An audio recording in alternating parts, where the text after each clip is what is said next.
Millions d'élèves, une rentrée marquée par un nouveau protocole sanitaire dans les écoles afin d'éviter la propagation du coronavirus. Les détails ont été présentés par le ministre de l'Éducation nationale, Jean-Michel Blanquer, dans les colonnes du Parisien. Désormais, si un cas de Covid est détecté dans une classe, tous les élèves devront faire 3 tests en 4 jours. Un test négatif leur permettra de revenir en classe. Petite nouveauté, les familles recevront en pharmacie 2 autotests gratuits pour que les élèves puissent se faire dépister à la maison. Et pour endiguer l'épidémie de coronavirus et le variant Omicron, de nouvelles mesures entrent en vigueur aujourd'hui sur le territoire pour au moins 3 semaines. Retour des jauges pour les grands rassemblements, 2000 personnes maximum en intérieur et 5000 personnes en extérieur. Les concerts debout sont désormais interdits, tout comme la consommation d'aliments et de boissons dans les cinémas, les théâtres et les transports. La consommation dans les bars et cafés ne pourra plus se faire debout mais assis. Le télétravail de 3 jours minimum par semaine devient obligatoire dans les entreprises concernées. Et enfin, le masque est désormais obligatoire dans certains lieux publics dès l'âge de 6 ans. Nouvelle règle également cette fois en matière d'isolement et dès aujourd'hui, les personnes positives au Covid ayant un schéma vaccinal complet devront s'isoler 7 jours. Les personnes non vaccinées, elles, devront rester confinées 10 jours. Concernant les cas contacts, ils n'auront plus besoin d'être isolés s'ils sont totalement vaccinés. Dans l'actualité également, ce matin, 3 hommes, dont 2 migrants, mis en examen à Calais. Cela fait suite à la rixe survenue vendredi soir. Des migrants avaient été évacués d'un terrain 3 jours après des affrontements avec les forces de l'ordre. Et puis le football, Marseille qualifié pour les 8e de finale de la Coupe de France. L'OM a logiquement battu hier soir Chauvigny, club de 5e division, 3-0. Qualification également des amateurs de Versailles et de Bergerac. Ça passe aussi pour Nantes, Brest, Monaco ou encore Saint-Etienne. Ce soir, suite de ces 16e de finale, le PSG se déplace à Vannes, coup d'envoi à 21h10. Excellent début de journée à tous. France Maghreb 2, service, info, musique, divertissement. France Maghreb 2. France Maghreb 2. France Maghreb 2. France Maghreb 2. Vous écoutez France Maghreb 2 chez vous, au bureau et dans votre voiture. Vous avez un déplacement ou des vacances en vue ? Emportez avec vous votre radio partout, en France et dans le monde. Il vous suffit d'installer l'appli gratuite France Maghreb 2 sur votre smartphone, tablette et ordinateur et continuez à écouter vos musiques et programmes préférés en Wi-Fi gratuitement et en illimité comme sur la FM. Votre radio France Maghreb 2 est avec vous quand vous voulez et partout où vous allez. À tous ceux qui proposent raclette chez moi ce week-end, à ceux qui invitent Paul, mais dans ce cas faut aussi inviter Julie et Lisa pour pas la vexer, à ceux qui du coup invitent son copain Jean, mais Jean c'est l'ex de Julie, et à ceux qui invitent Pierre parce que de toute façon, on n'a pas le choix, c'est lui qui a l'appareil à raclette. En ce moment, pour l'achat de 2 paquets de raclette nature en tranche pâturage à 3,45€ l'unité, le 3e est offert. Intermarché, tous unis pour la raclette. Jusqu'au 9 janvier, 3 x 400 grammes, soit 5,75€ le kilo au lot. Modalité sur intermarché.com. Pour votre santé, évitez de grignoter. Les cidres de France, tout naturellement. Thierry Marx, c'est quoi pour vous un instant cidre ? C'est un cidre frais à la robe dorée et pétillant qui va sublimer la gourmandise de votre galette. Ça se savoure. Les cidres de France, tout naturellement. Pour votre santé, attention à l'abus d'alcool. Leclerc. Canon, la boîte d'Ariel Pods Plus de 22 lavages avec 70% de réduction immédiate est à 2,10€, soit 3,80€ le kilo. C'est un super prix. Ah bah ouais, parce que moi avec mes 2 ados, je fais 4 à 5 lavages par semaine. Et ça me fait tenir plus de 4 semaines à un prix top. Waouh, t'es doué en calcul toi. Je suis multitâche. Tout ce qui compte pour vous existe à prix Leclerc. Du 28 décembre au 8 janvier, produits irritants et dangereux, respectez les précautions d'emploi. Modalité magasin et drive participants sur www.e.leclerc. Sarenza.com. Sarenza.com. Sarenza.com. Sarenza.com. La boutique de mode en ligne française la plus forte en émotion. Plus de 500 marques. Et là, tout de suite, jusqu'à moins 60% sur une sélection femmes, hommes et enfants. Je pleure. Sarenza.com. Voir conditions sur le site. Lidl, meilleure chaîne de magasins de l'année dans la catégorie fruits et légumes. Allô patron ? Quoi encore ? Je suis chez Lidl. Et en ce moment, ils font sachet de pommes bicolores de 3 kilos dont un offert à 2,99€. Le sachet de 3 kilos de pommes bicolores est à moins de 3€ chez Lidl. Ça revient à 1€ le kilo. Et origine France, hein. Lidl, le vrai prix des bonnes choses. Pour plus d'économies, téléchargez Lidl Plus, votre nouveau programme de fidélité. Prix normal pour 2 kilos, 2,99€, soit 1,50€ le kilo. Catégorie 1, variété Gala ou Fuji selon arrivage en supermarché. Origine France. Plus d'informations sur Lidl.fr. Véritablement la voix du peuple qui l'emportera. Le Grand Forum, Christophe Roux, sur France Maghreb 2. Le Grand Forum. Eh oui, c'est le peuple évidemment, très important. N'est-ce pas mon Ali ? Bonjour mon Ali, directeur commercial. Bonjour Christophe. Bonne et heureuse année, mon Ali. À toi aussi. T'es pas qu'à contact, toi, non, ça va? Non, pas du tout. C'est un truc de fou. On est tous qu'à contact, là, je vous le dis. Je vous le dis, moi. Bonjour, mon gamin Labina. Bonjour Christophe, bonjour. T'es pas qu'à contact? Pas du tout. Bah, moi, je le suis. Mon pauvre. Ah ouais, je viens de l'apprendre, je suis au moins de 4 personnes. Voilà. J'ai passé le réveillon avec des gens qui sont contaminés. Enfin, magnifique, tout va bien. J'ai été faire mon test, je vous rassure, tout va bien. Négatif. Bon, ça va, ça s'est bien passé le réveillon, les gars? Impeccable. Ouais. Très très bien, ouais. Bon, vous avez écouté Monsieur le Président, la messe du 20h? Pas du tout. Moi, je l'ai écouté un peu en replay, c'est ça? Ah, même pas. Un peu de retard, ouais. Bon. Ça me passionne pas. C'était sympa. Comment ça te passionne pas, le président de la République, en plus qui plus est président de l'Europe aujourd'hui? Oui. Ah oui, il bah oui, quand même. Ouais, bon. Ça va durer combien de temps? 6 mois. Non, peut-être 3. Ah oui, peut-être 3 pour lui, oui. 4 exactement. 4, ouais. D'ailleurs, je rappelle qu'ils ont jusqu'au 4 mars, les candidats, pour se déclarer candidats et surtout prouver qu'ils ont bien obtenu les fameux 500 parrainages. Et ce n'est que le 11 mars 2022 que nous connaîtrons exactement le casting de cette échéance électorale qui aura lieu les 10 et 24 avril, rappelons-le. Voilà, pour être tout à fait complet, c'est parti pour le quiz, le premier de l'année 2022. Quiz. Messieurs, voici ma première question. Naissance, en 1977 de quelle marque informatique? Bull? IBM. Non. Apple? Apple est une bonne réponse. La marque à la pomme est née un 3 janvier 1977. Steve Jobs, exactement. Par quoi, messieurs, a été remplacé le drapeau français sous l'Arc de Triomphe? Europe, qui a été d'ailleurs retiré 2 jours après, puisqu'il y a eu polémique, évidemment. Marine Le Pen. À cause de Gamel, tout ça. Marine Le Pen, Pécresse et Zemmour ont dénoncé le fait que le drapeau français avait été enlevé pour y mettre celui de l'Europe. L'Europe a été enlevée et le drapeau français n'est toujours pas remis apparemment, je sais pas, en tout cas voilà. Sachez que pendant Nicolas Sarkozy, il avait mis les 2 drapeaux. Ça avait coûté quand même la modique somme de 250 000 euros parce qu'il fallait un dispositif spécial pour pas que les deux drapeaux s'en mêlent, tu vois. Voilà. C'est pas cher. C'est pas cher, pardon. Et tout va bien. Ça nous fait 2-0 pour notre ami Ali. Pourquoi 2-0? Ah bah non, c'est toi qui as dit Europe? Bah non, c'est lui qui a dit Europe, mais la première c'est moi. La première c'est toi? Oui. Oh là là. Ah oui, pardon, oula, oui. Oh là, t'es pas avec nous là. Si, je suis là, tout va bien. Qu'est-ce qu'il est en train de boire? 1-0, 1 partout, pardon. Non, j'ai rien bu, je t'assure. Troisième question. Je cherche un éditeur d'un dictionnaire qui porte son nom. Larousse. Oui, mais... C'est ça? Oui. Ah bah, mort en 1875. Larousse, le petit Larousse, Pierre de son aussi. prénom. Ah, oui, ça aurait pu être le Robert. Mais là, c'est Larousse, effectivement. Il est mort donc en 1875. 2-1 pour Amina. Quelle ancienne ministre va être promue chevalier de la Légion d'honneur? On remet ça à la madame Buzyn. Buzyn est une bonne réponse. Ça fait polémique, c'est une honte. Ah, mais je dis que c'est une honte, c'est une honte absolue d'ailleurs. Elle va être, donc je rappelle, promue chevalier de la Légion d'honneur par le président de la République, Emmanuel Macron. Et en quel honneur? Incroyable. Incroyable. Elle qui travaille aujourd'hui, elle est à l'OMS, hein, c'est ça? l'OMS, c'est ça. Avec M. Delfrécy aussi. C'est vrai que là, ce qui est intéressant, c'est les critères utilisés pour effectivement arriver à cette, quand même cette médaille suprême, hein, comme Légion d'honneur. C'est pas. Je crois qu'en la donnant sans être méchant à Agnès Buzyn, quelque part, je pense qu'elle est un peu dévalorisée. Oui, complètement. Non, on valorise Buzyn, on choisit. On pourrait même supprimer d'ailleurs cette connerie de la Légion d'honneur.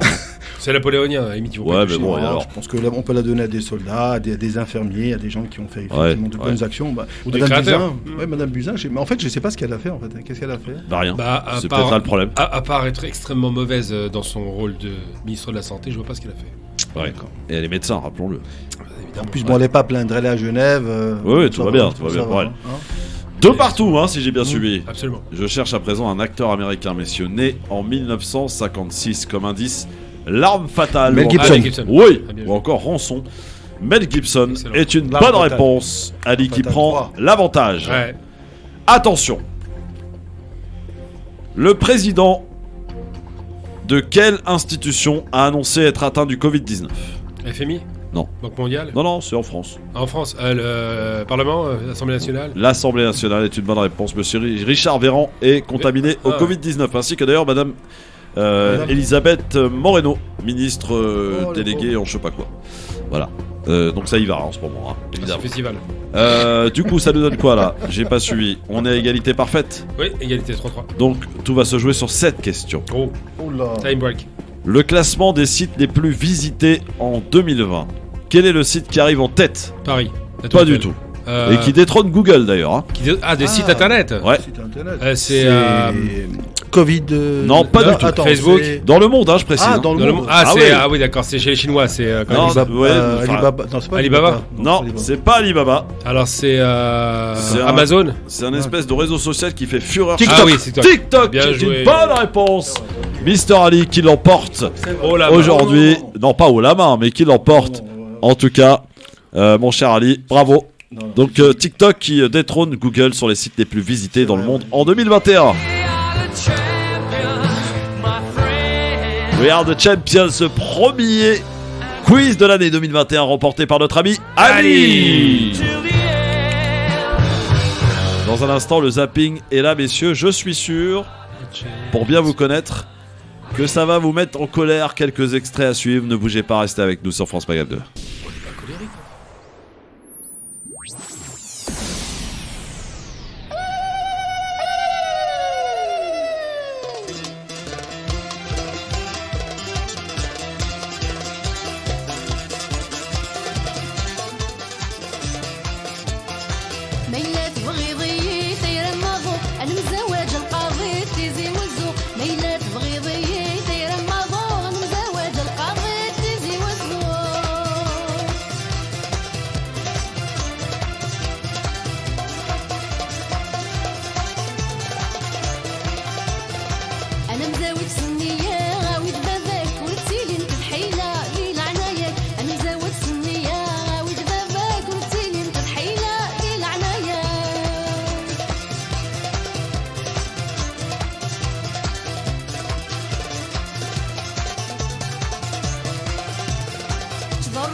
France Maghreb 2. France Maghreb 2.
Alors, et il paraît qu'il y a un petit problème technique, les gars.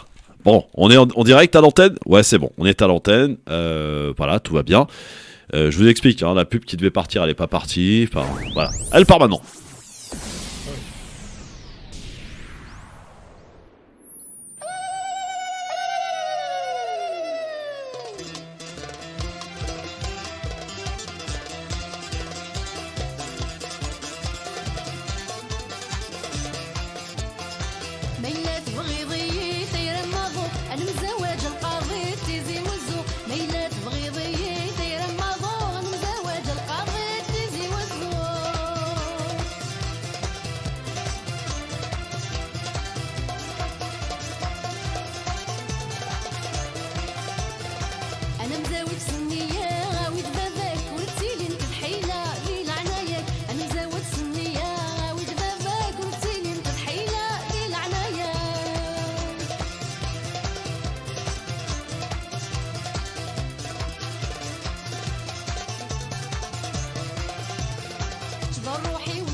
France Maghreb 2.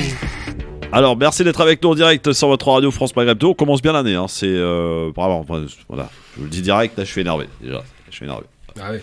Non, parce qu'il paraît que la pub nous a coupé le nez pendant le quiz, c'est n'importe quoi. Ah. Voilà. Franchement, les techniciens, ils ont encore trop bourré de la veille du 31, j'en sais rien, mais...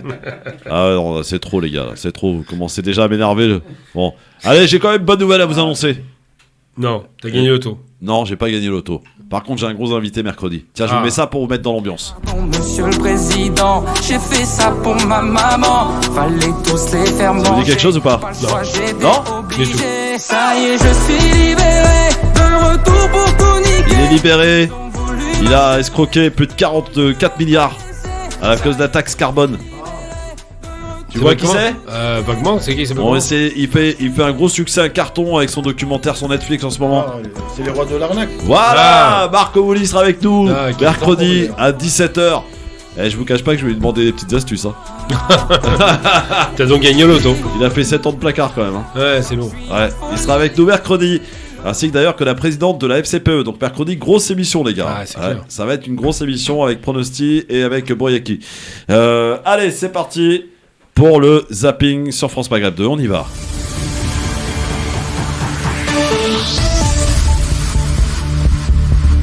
Alors, on n'a pas des invités de 1. C'est pas n'importe qui vient dans le LGF quand même. J'ai envie de vous dire. Allez, ça a fait polémique tout le week-end. Maître Gims, qui en a marre qu'on lui souhaite la bonne année, lui qui est récemment converti à l'islam. Il a fait cette vidéo et je peux vous dire que depuis, c'est la grosse polémique sur lui, avec toute l'extrême droite qui lui est tombée dessus, mais pas que, mais aussi les musulmans qui sont en colère après lui. Écoutez ce qu'il a dit.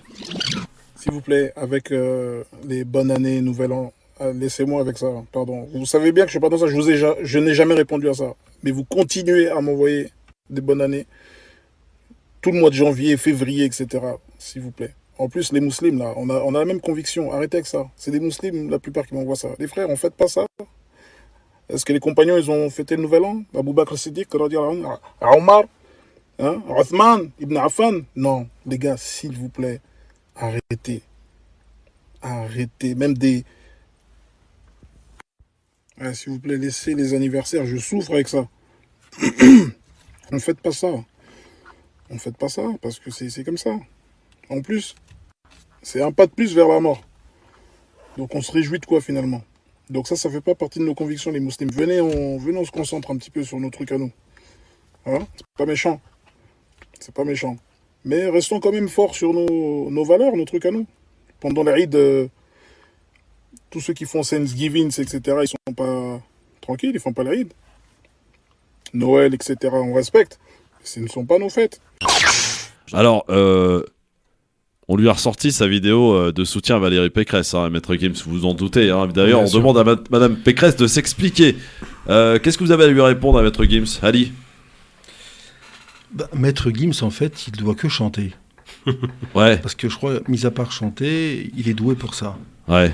Et ce genre de propos, sincèrement, je ne sais pas s'il en mesure la portée, à qui il est destiné, dans le contexte dans lequel on est. Voilà, c'est pas un gourou. Voilà. Je crois que dans ces clips qu'il faisait, je ne sais pas s'il faisait l'apologie un peu du matérialisme, des femmes un petit peu plus ou moins habillées olé, olé, olé, et venir donner comme ça des leçons, alors que lui, à titre personnel, il n'a pas envie de souhaiter bonne année ou nouvel an, à la limite, il n'y a pas de problème, c'est son souci. Par contre, dire aux gens, arrêtez, s'il vous plaît, et en plus parlant les musulmans, les frères, sincèrement, il a pas compris ce garçon-là. Donc, Maître Gims ne fait pas comme Faudel et Khaled, chante, amuse la galerie, fais-toi un peu d'argent. Par contre, sur le terrain religieux, écoute, à mon avis, le meilleur moyen, c'est de faire comme dans Zorro Bernardo, dans Zorro, tu te tais. Ouais. Gamal, réponse à Maître Gims. Ouais.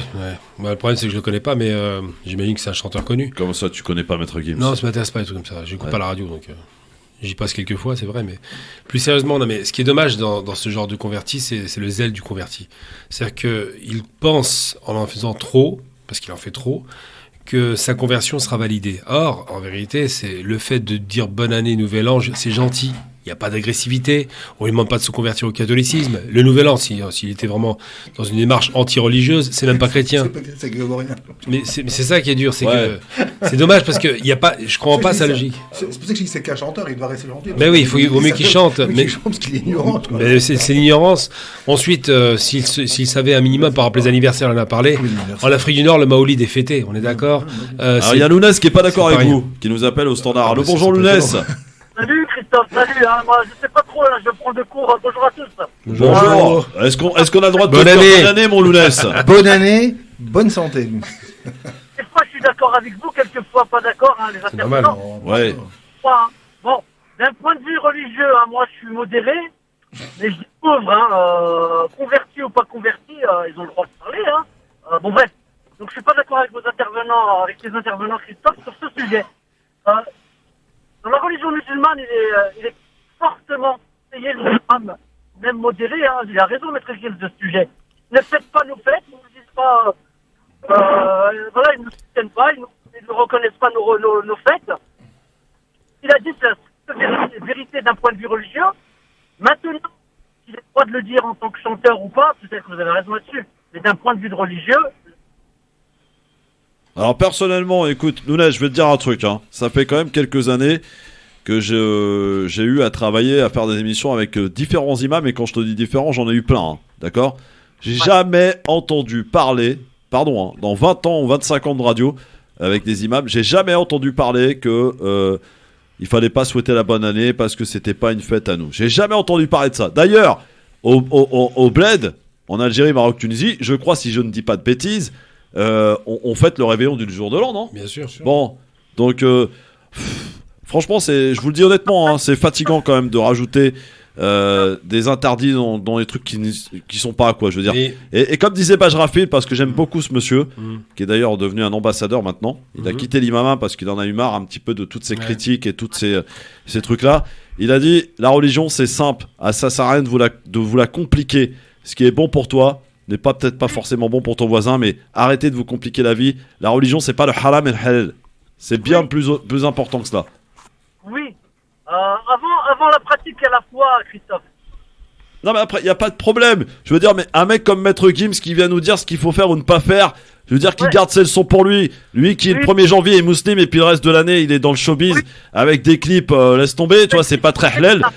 Faut arrêter, je veux dire, les mecs qui donnent des leçons, ça va. J'irai pas jusqu'à là, Christophe, parce que. Moi, j'y vais jusque-là. Non, il a le droit de se repentir, c'est pas le problème. Moi, ce que j'aime pas, c'est les donneurs de leçons.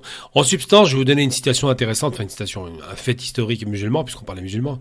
El-Kindi était attaqué très violemment par ce qu'on appelait des rigoristes à l'époque, on va appeler ça aujourd'hui salafistes. Il l'a attaqué parce qu'El-Kindi étudiait, et c'est ça qui est formidable dans l'intelligence de ces hommes, alors c'est un musulman qui pouvait donner des leçons à beaucoup de monde, il étudiait la culture gréco-romaine, et particulièrement les Grecs et le panthéon grec, donc les dieux grecs. Et les musulmans rigoristes lui faisaient reproche de cela en lui disant « Mais tu ne peux pas faire cela, tu vas pas étudier ces polythéistes, puisqu'ils ne croyaient pas en Dieu unique. » Et il leur répondait simplement « Comment voulez-vous combattre des polythéistes si vous ne connaissez pas leur culture. Alors, il n'était pas dans une démarche de combat, lui il était dans une démarche de connaissance. Mais pour dépasser ses limites, il répondait cela.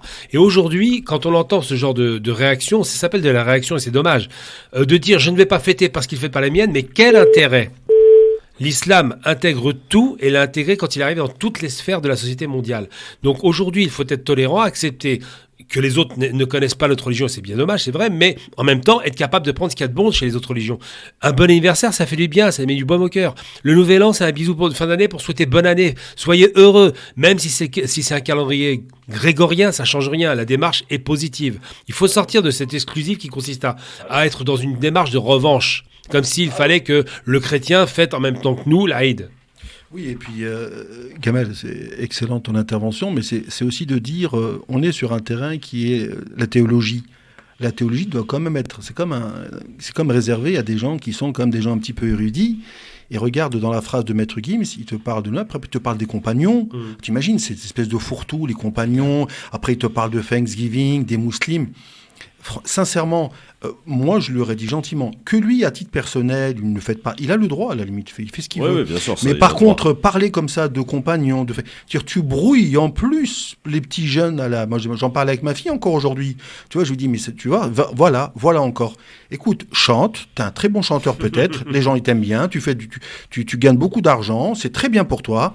Par contre, tes convictions personnelles, tu les laisses. Tu les laisses, et s'il te plaît, ne t'appuie pas sur de la pseudo-connaissance en parlant de compagnons. T'imagines, par exemple, il dit, est-ce que quand les gens font Thanksgiving, ils nous souhaitent bonne fête de l'Aïd ? Après, précisons que Thanksgiving n'est pas une fête religieuse. C'est pas une fête religieuse, c'est n'importe quoi, ça. Tu vois ce que je veux dire ? Moi, je vis avec des gens de confession juive. Quand c'est la fête de l'Aïd, ils me souhaitent bonne fête de l'Aïd. Moi, quand c'est Hanouka, je leur souhaite bonne fête. Moi, je vois vraiment pas. Et tu sais, Christophe, moi, je termine là-dessus. Pour moi, c'est certainement pas un bon musulman, parce que pour moi, un bon musulman, le critère numéro 1, c'est la tolérance. Quand quelqu'un n'est pas tolérant, pour moi, sincèrement, il peut me raconter. Et puis, il faut dire une chose importante pour finir, parce que c'est important quand même, ce genre de dérive un peu saoudiste que je déteste, parce que moi, le saoudisme, ça passe pas du tout. C'est vraiment la crétinisation de la religion. D'abord, le monde n'est pas binaire. Oui, le saoudisme, j'appelle ça le saoudisme. C'est vraiment, j'oriente ça à Saoud. C'est eux qui ont diffusé cette horreur.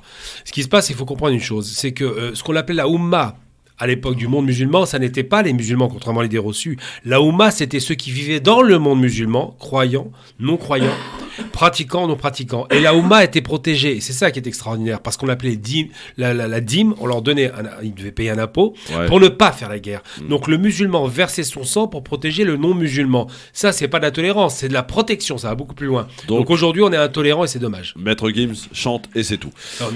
Il était l'invité ce matin de France Inter. Jean-Luc Mélenchon est fatigué et réagissait une nouvelle fois sur l'union de la gauche. Écoutez. Permettez-moi de vous dire une chose, je suis un peu fatigué de voir comment toute une certaine gauche passe son temps à gémir et pleurnicher sur le thème « s'il n'y a pas d'union, eh ben, il n'y a pas de victoire possible, donc nous avons perdu d'avance ». Alors, sous-entendu, qu'est-ce que vous faites encore là ? Et ça donne le résultat, une émission dont vous vous souvenez, Madame Salamé, nous y étions tous les deux avec monsieur Laurent Ruquier, qui disait « Ah ben, puisque vous êtes si désunis, il n'y a qu'à voter pour monsieur Macron dès le premier tour ». Alors, pardon, mais il y a des ficelles qui sont un peu grosses. Cette manière d'organiser la désespérance permanente, moi je dis aux gens, mobilisez-vous, agissez, convaincant. Toutes les semaines, mes camarades sont dans les cités. Voilà, Mélenchon qui dit ça suffit, arrêtez avec ce chantage d'union, etc. Nous, on fait notre travail et on verra à la fin. Il a raison ou pas, Gamal ? Je comprends de son point de vue qu'il a raison, c'est logique. Mais en vérité, c'est une formidable machine la gauche à perdre. Ils vont perdre parce qu'ils sont désunis. Ils sont désunis parce qu'ils n'ont pas un programme commun. Et ils ne peuvent pas avoir un programme commun parce qu'ils ne peuvent pas se voir. Donc après, il y a une question d'ego. Évidemment, Mélenchon ne va pas s'effacer derrière un Jadot. Ali ? Écoute, ils passent leur temps, comme à l'école des fans, à chacun. Ah, c'était bien l'école des fans. Ouais, c'est l'école des fans, mais au moins l'école des fans, on avait un bon animateur. Pourquoi tu dis l'école des ânes ? Ali, il y a un peu de tenue. Donc, on parle de la gauche. Jacques Martin. Et c'est vrai que, par rapport à ce que disait Gamal, c'est vrai qu'ils ont une très très belle opportunité, qu'il y a les élections présidentielles. Il y a un programme, il y a des idées. Et sincèrement, ils passent leur temps à faire quoi ? Chacun a parlé de lui, de soi. Alors Yannick Jadot, après Mélenchon, après la maire de Paris. Là. Madame, vas-y. Hidalgo. Voilà, Madame Anne Hidalgo. Donc, tu vois, ça va dans tous les sens. Et sincèrement, je pense qu'ils sont irresponsables. C'est mon avis, hein. Ils sont irresponsables. Ce sont, pour moi, loin d'être... Ce ne sont pas de vrais hommes politiques parce que, à la limite, ils pourraient discuter ensemble, mettre en place un programme commun. Voilà, ils peuvent discuter pendant des mois et des mois, plutôt que de dire à chaque fois, oui, mais on ne peut pas se mettre d'accord parce que toi, tu n'es pas d'accord sur le nucléaire, toi, tu n'es pas d'accord sur la politique économique. Donc, en fait, sincèrement, c'est la récréation. La récréation, hein, avec le masque, évidemment, vous le savez. Avec le masque, ouais. D'ailleurs, tiens, petit aparté, vous savez qu'à partir d'aujourd'hui, les enfants, à partir de 6 ans, doivent mettre le masque partout dans les endroits. Ça, c'est ridicule. Ouais.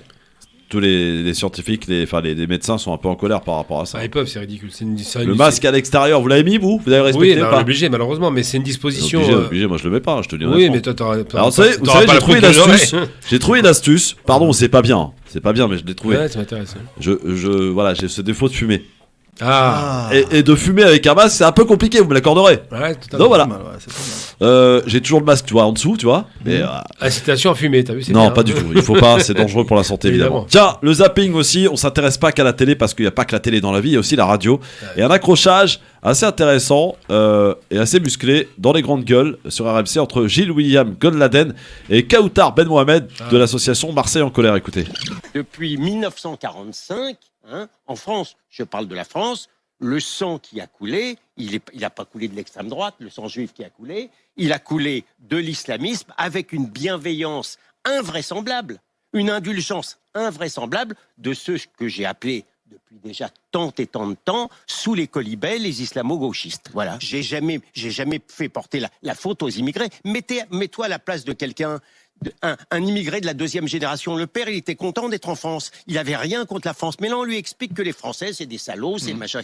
Il le croit. Il n'y a rien de plus facile que de persuader quelqu'un qui est une victime. C'est comme ça que les tensions se sont créées. Donc venir, comme tu me l'expliques maintenant, que c'est une réaction, l'extrême gauche, que avec ses excès, finalement, ça serait une réaction au racisme. Mais je n'y crois pas du tout. Je pense que l'extrême gauche a été le vecteur, au contraire, de la fibre de la situation. Kautar Ben Mohamed.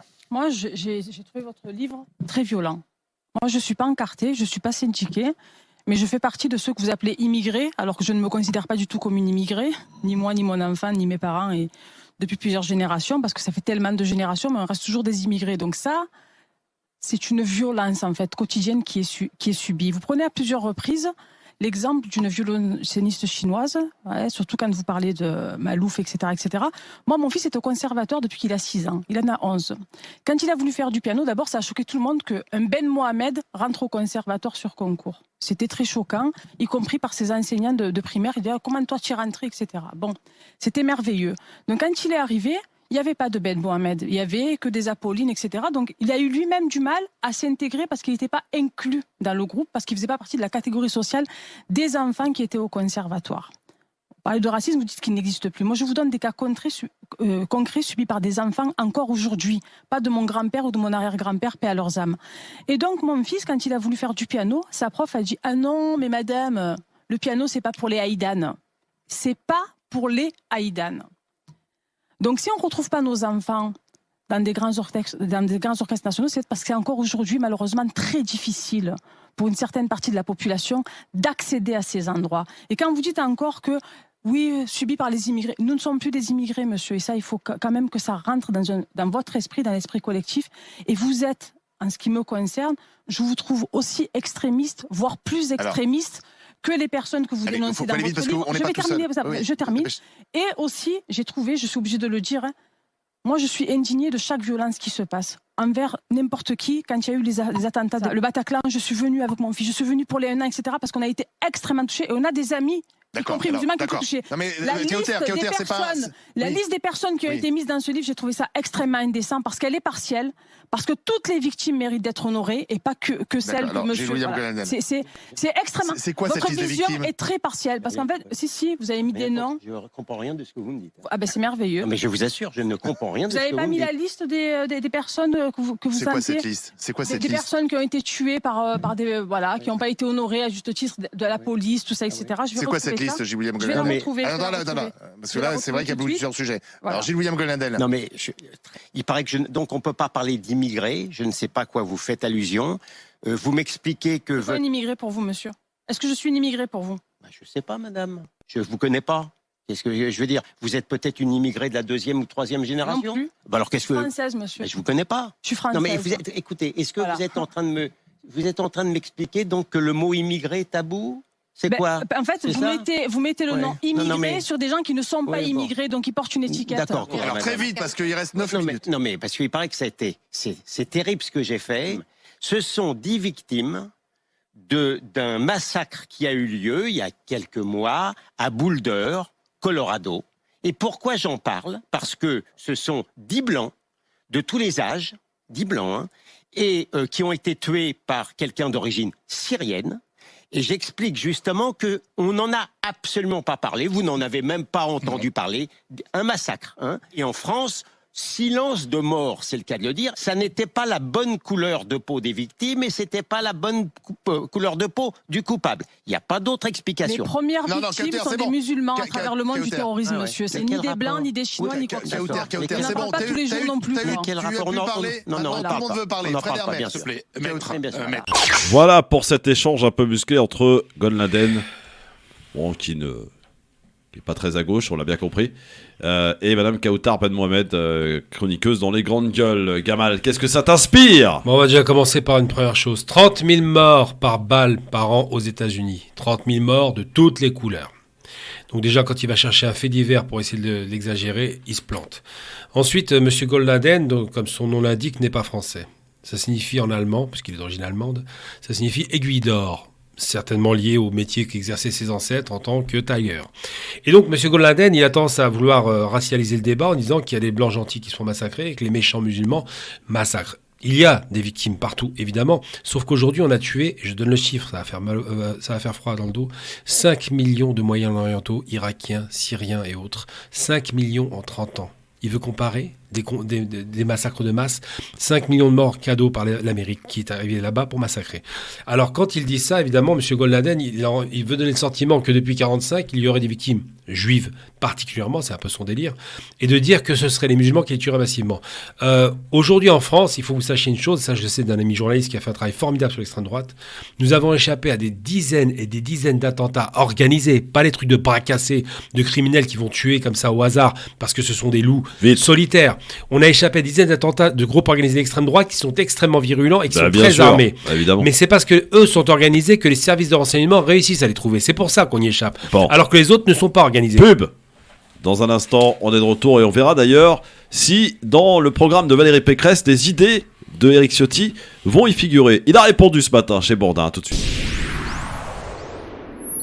Leclerc. Tu sais, manger bio, c'est important. Mais boire bio, ça l'est aussi.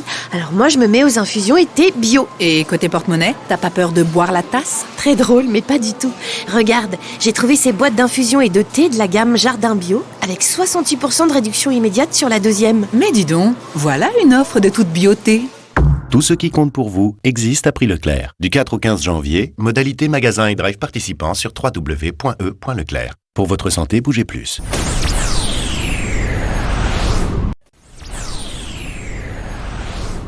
France Maghreb 2, France Maghreb 2. Bah voilà, ce fut très court. Voilà, on est de retour. Alors Ali, peut-être sur l'échange Kautar Ben Mohamed, Maître Goldnadel, ça t'inspire quoi, moi Ali?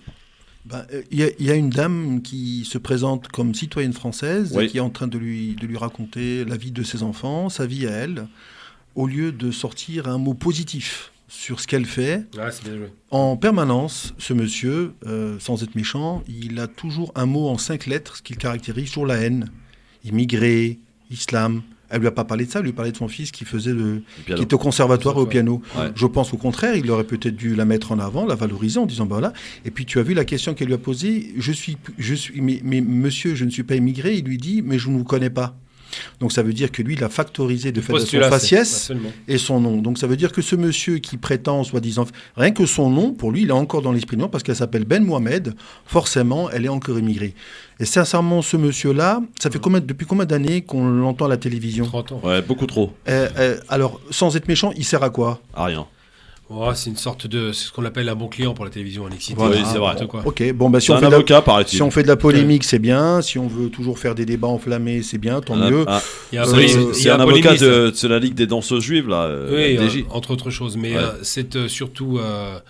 il est très sioniste, on le savait déjà. Oui. C'est surtout une sorte de précurseur un petit peu avant l'heure de Zemmour. C'est le même profil. C'est ça. Des types un peu excités. Oui, mais de la haine. Non, mais ce qui est embêtant, en fait, c'est la haine, parce que cette dame-là, elle a un discours qui est plus positif. T'imagines, elle l'emmène sur un terrain. De façon plus violent, moi, de mettre... Non, mais de mettre, je veux dire, un classement entre les gens de couleur ou pas, qui ont été victimes du terrorisme. On se rappelle, comme elle lui a rappelé d'ailleurs à la fin, il l'a partout. Nice, bien sûr. C'est les musulmans qui sont les plus... Là, ce qui est intéressant... touchés par le terrorisme à travers le monde. Une chose très intéressante que j'ai aimée dans le propos qu'elle a tenu, c'est une réalité que j'ai connue moi-même par rapport à une jeune fille que j'ai accompagnée pour qu'elle entre aux Beaux-Arts de Paris.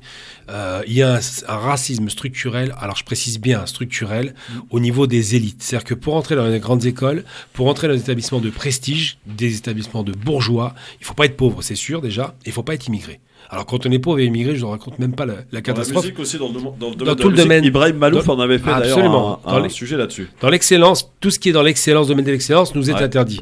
Parce que par définition, il considère que c'est une chasse gardée de la haute bourgeoisie et qu'il est hors de question que des fils de pauvres y aillent. Il y a des exceptions, mais elles sont très rares. Allez, après, je suis pas forcément complètement d'accord avec Gamal, bien entendu. Pourquoi je pense qu'effectivement, il y a peut-être des portes qui sont des fois fermées. Il faut appuyer, il faut. Mais Ibrahim Malouf te le dit. Oui, il te le dit, lui. Tu vois, il est bien placé pour le savoir. Je n'ai pas dit que ça n'existe pas. Moi-même, j'ai pu peut-être aussi le tester, mais moi, au contraire, ça m'a plus renforcé qu'autre chose. Et moi, je préfère que, face à la difficulté, nos jeunes, on leur donne de l'énergie plutôt que de les condamner quelque part un peu à échouer. C'est pas une condamnation. J'explique que le système, je suis d'accord. Le racisme systémique, c'est quoi? Je donne des exemples. Elle a parlé de son enfant qui a eu du mal à rentrer dans une école musicale, d'accord. Là, je parle des Beaux-Arts. On parle pas de grandes écoles, on parle pas de Sciences Po, l'ENA ou je ne sais. Donc c'est vrai que le système est fait de telle sorte que tout ce qui est pauvre n'y va pas déjà. Ça commence par le début. Et quand on est pauvre immigré, on n'en veut pas. Et d'ailleurs, celui qui a ouvert la porte, ça a été fait de façon, c'est par effraction. C'était l'ancien directeur de Sciences Po qui malheureusement nous a quittés, qui était un type fort, Richard Descoings, qui est mort malheureusement dans des circonstances un peu dramatiques. Et il a fait quoi, lui? Il a dit, parce que lui, il connaissait l'exclusion par rapport à son statut, lui qui était l'orientation sexuelle. Et il a dit quoi? Il a dit que je ne veux pas que ces gens soient exclus. Donc il a fait une sorte d'ouverture spéciale avec un concours malgré tout. Et ça n'a pas fait baisser le niveau de Sciences Po. Mais par contre, ce que j'ai trouvé écœurant, je peux le dénoncer aujourd'hui d'ailleurs, c'est que moi j'ai participé une fois parce que mon ex-compagne avait fait Subdeco, donc une exception évidemment. C'était 1 sur 35. De dire quoi? De dire que le directeur Subdeco, qui est d'origine italienne d'ailleurs à l'époque, avait osé dire qu'il était hors de question. Propos tenus en direct devant moi, je raconte pas d'histoire. Hors de question que Subdeco fasse baisser son niveau, donc ça veut dire que ce qui vient de la banlieue est mauvais, et nous n'ouvrirons jamais à ces gens-là. Il a bien utilisé le terme de ces gens-là, donc évidemment on a compris qui il parlait. Et bien quand il l'a fait, évidemment, Subdeco aujourd'hui il n'a toujours pas ouvert, ça va de soi. Et quant à la fameuse jeune fille que j'ai accompagnée pour qu'elle réussisse à rentrer aux Beaux-Arts, figurez-vous qu'elle est rentrée par un concours d'admission spécial qui avait été fait après les attentats de 2015, et que ce concours maintenant ne concerne plus les immigrés, ce ne sont que des Européens qui y vont. Voilà. D'accord. On a de la chance. La mondialisation va mettre ces gens en berne bientôt. Nous l'espérons. Oui, sans Stéphane Bern évidemment. Alors, on enchaîne avec Éric Ciotti. Il était l'invité de Bourdin ce matin. Et Bourdin, vous le connaissez, il a profité pour lui poser la question. Mais dites donc, dans le programme de Valérie Pécresse, est-ce qu'on va retrouver beaucoup de vos idées? Écoutez sa réponse. Je regardais votre programme, je regardais celui de Valérie Pécresse. Je me demande ce que vous gardez de votre programme. Plus grand-chose, finalement. Le Guantanamo a disparu, le droit du sol remplacé par le droit du sang a disparu. Qu'est-ce qu'il y a encore? Vous n'en savez rien. Ah, ça m'intéresse. Valérie Pécresse va présenter son programme. Elle va remplacer le droit du sol par le droit du sang? Je parle de façon globale. Nous travaillons activement aujourd'hui sur le projet. Nous aurons d'ailleurs des réunions importantes cette semaine. Valérie Pécresse était il y a quelques minutes sur une chaîne concurrente. Elle a notamment parlé de mon projet sur les transmissions, pour diminuer les droits de succession, les droits de donation. C'était une part importante de mon projet économique. Nous allons avancer là-dessus. Eh bien. elle l'a dit ce matin, quand on parle de la rétention de sûreté pour empêcher la sortie sèche des islamistes qui menacent la société de prison. Elle a dans son programme la rétention de sûreté. C'est très exactement ce que je proposais. Sur le droit du sol, il y aura des modifications très importantes. Nous verrons. Nous mettrons le curseur, mais moi, aujourd'hui, Valérie Pécresse a gagné, ça sera son projet, mais les idées que je défends, celles d'une droite assumée, forte, courageuse, seront largement intégrées dans ce projet. Voilà rassuré, messieurs. Tout à fait. Ou pas d'ailleurs, je sais pas. Voilà. Et je vais pas être méchant, j'ai un jeu de mots cradingue, Éric Ciotti, c'est les idées un petit peu des toilettes. Franchement, quand il dit droite assumée, qu'il assume son propos extrême droite, clairement orienté, c'est pas possible de faire des programmes aussi mauvais et de les présenter devant des gens en leur disant aujourd'hui on a une crise économique profonde, attention les islamistes, c'est pas sérieux ça. Évidemment que la sécurité est une nécessité, mais lorsqu'il va balancer parce qu'il s'est planté, parce qu'il a reculé, que son parti la droite aujourd'hui qui est très dévoyée, c'est pas la droite d'un Chirac qui avait quand même un peu de tenue, on est sur une droite qui est glissante, et il se sait parfaitement condamné, il n'y a pas de problème là-dessus. Quand il va vous parler d'islamistes pour essayer de raviver les quelques sa stratégie est mauvaise parce que le Front National restera le Front National et les islamistes n'intéresseront que les électeurs du Front National ou éventuellement de Zemmour. Donc il est en train de se planter, il est en train de planter son parti tout simplement, ils ne feront rien aux élections. Ali, tu partages l'avis de Gamal ou Non, moi je ne comprends pas M. Éric Ciotti, il a participé à une primaire, celle qui a gagné c'est Valérie Pécresse, c'est son programme qui doit appliquer et normalement ce monsieur, sans être méchant... on arrive en tête du premier tour, on influence quand même un peu, non Oui, mais parce qu'il y a eu quelque part une dispersion, preuve en est au deuxième tour, il s'est fait balayer. Regardez Sandrine Rousseau, elle devient mais quelque part elle pollue. Donc lui aussi, pollue, parce que sincèrement, moi je suis ni pro Pécresse ni je suis pas son ambassadeur. Franchement, est-ce qu'ils ont des points communs ces deux-là? Non. Enfin, s'ils ont des points communs, ils ont des points. Bah écoute, j'ai regardé, comme beaucoup peut-être, entre les deux tours de cette primaire, il y a eu un espèce de débat entre eux, sur et ils étaient en train de se partager les idées, quoi. On avait l'impression quand même... moi, je peux te dire, sur l'économie, sincèrement, l'économie, le social, lui, il est en train de te parler des donations. Sincèrement, en 2022, on va regarder en 2021 ce qu'a représenté le problème des donations en France. Est-ce que si la France, il y a des gens qui sont pauvres, c'est parce qu'il y a un problème de donation. Voilà, tu vois, c'est vraiment du détail, tu vois. Mais moi j'ai une vraie question d'ailleurs, tu as remarqué, parce qu'on va parler un peu d'économie, ça n'intéresse personne mais c'est pas grave, on va faire un petit effort. Tu remarqueras qu'ils proposent toujours de baisser les impôts, la donation c'est le droit de succession, donc les impôts. On veut baisser les impôts, la TVA, l'impôt direct, indirect, bref, on n'arrête pas de parler de baisser les impôts, tous autant qu'ils sont, jusqu'à Zemmour, j'ai regardé son programme pathétique où il parle de baisse d'impôts alors qu'il est incapable de financer, mais où on va trouver l'argent pour financer les services publics? Là, on ne sait pas. Ils veulent baisser partout, mais il y a pas nous, dans notre programme, on a l'abaissement de la TVA à 10%, je te signale. Oui, mais c'est pas le problème, ça, c'est un impôt injuste la TVA. Le problème, c'est où trouver. Moi, je pose toujours la question à des politiques, comment élargir l'assiette fiscale, c'est-à-dire avoir plus d'entreprises qui payent moins d'impôts, mais qui payent massivement, puisqu'ils sont plus nombreuses, pour pouvoir assurer les comptes de l'État. Toi, tu es plutôt un partisan, et tu as raison de dire... l'État n'est pas là pour ponctionner de l'argent, c'est comment on crée de la richesse. C'est effectivement comment on crée de la richesse.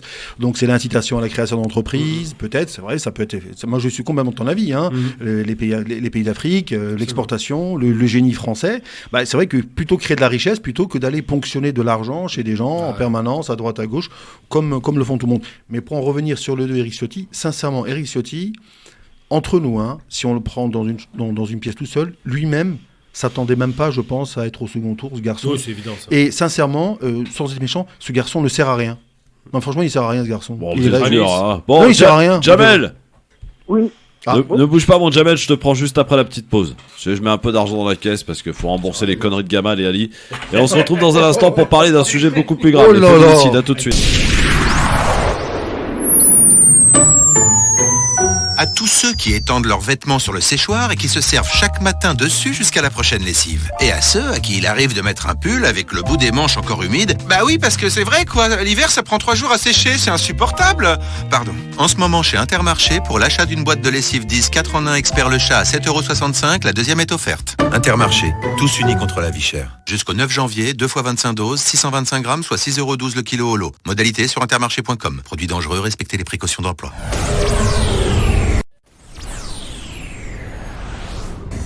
France Maghreb 2, France Maghreb 2. Eh oui, c'est bien, les pubs qui durent pas longtemps, c'est trop bien. Jamel est avec nous, salut mon Jamel. Jamel. Salut, je voudrais souhaiter d'abord une bonne année. Bonne année à toi mon Jamel. Bonne santé, plein de bonnes choses pour toi. Bonne année Jamel. Merci, puis à tout le monde, à tous les auditeurs. Voilà, non mais moi je me pose la question. Pendant combien d'années on va se taper tous ces crétins de racistes, patentés? Ils s'en rendent pas compte que les gens ont des problèmes pour joindre les deux bouts à la fin du mois, de remplir leur frigo. Là, on leur annonce que bientôt en 2024, leur voiture elle sera obsolète. Parce que j'ai entendu dire qu'à Toulouse, en 2024, toutes les voitures critères 3, 4, 5, interdit de circulation. À Paris également, en 2025, hein. Ou 2026, je sais plus. Mais ils ne voient pas la misère qu'ils font subir à leur propre peuple. Mais c'est que des mauvaises nouvelles. Mais les gens, comment arrivent-ils à vivre? Mais moi, je me pose la question. Philippe Séguin avait raison.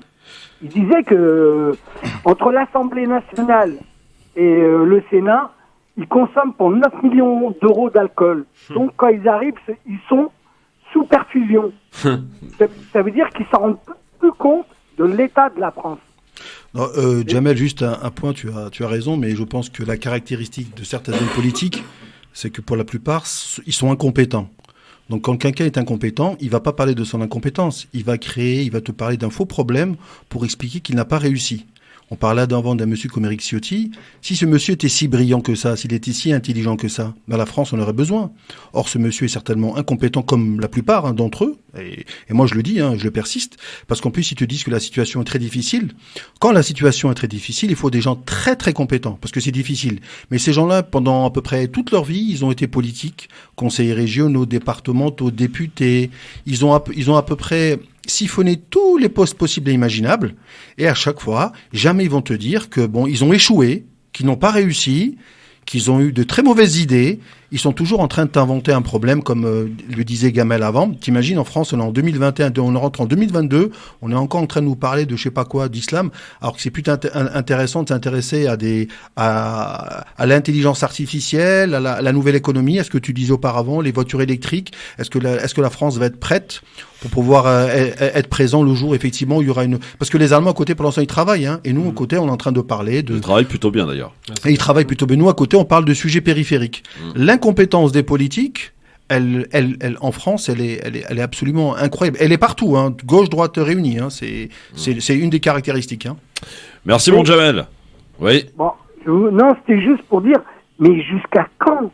Combien de temps ils vont pour ça qu'il faut voter. Comme ça? Faut voter. Parce que y a une urgence. Moi, je vois que maintenant les étudiants vont au Resto du Cœur pour pouvoir manger à midi. Mais ils le voient, et je suis pas le seul à le voir. Des étudiants, ça veut dire des jeunes. Ouais, c'est vrai. Mais comment ils comptent sauver la France en virant tous les immigrés? Merci mon Jamel en tout cas, et je rappelle d'ailleurs, puisque tu me tends une perche mon Ali, que vous avez encore jusqu'au 4 mars pour vous inscrire sur les listes électorales.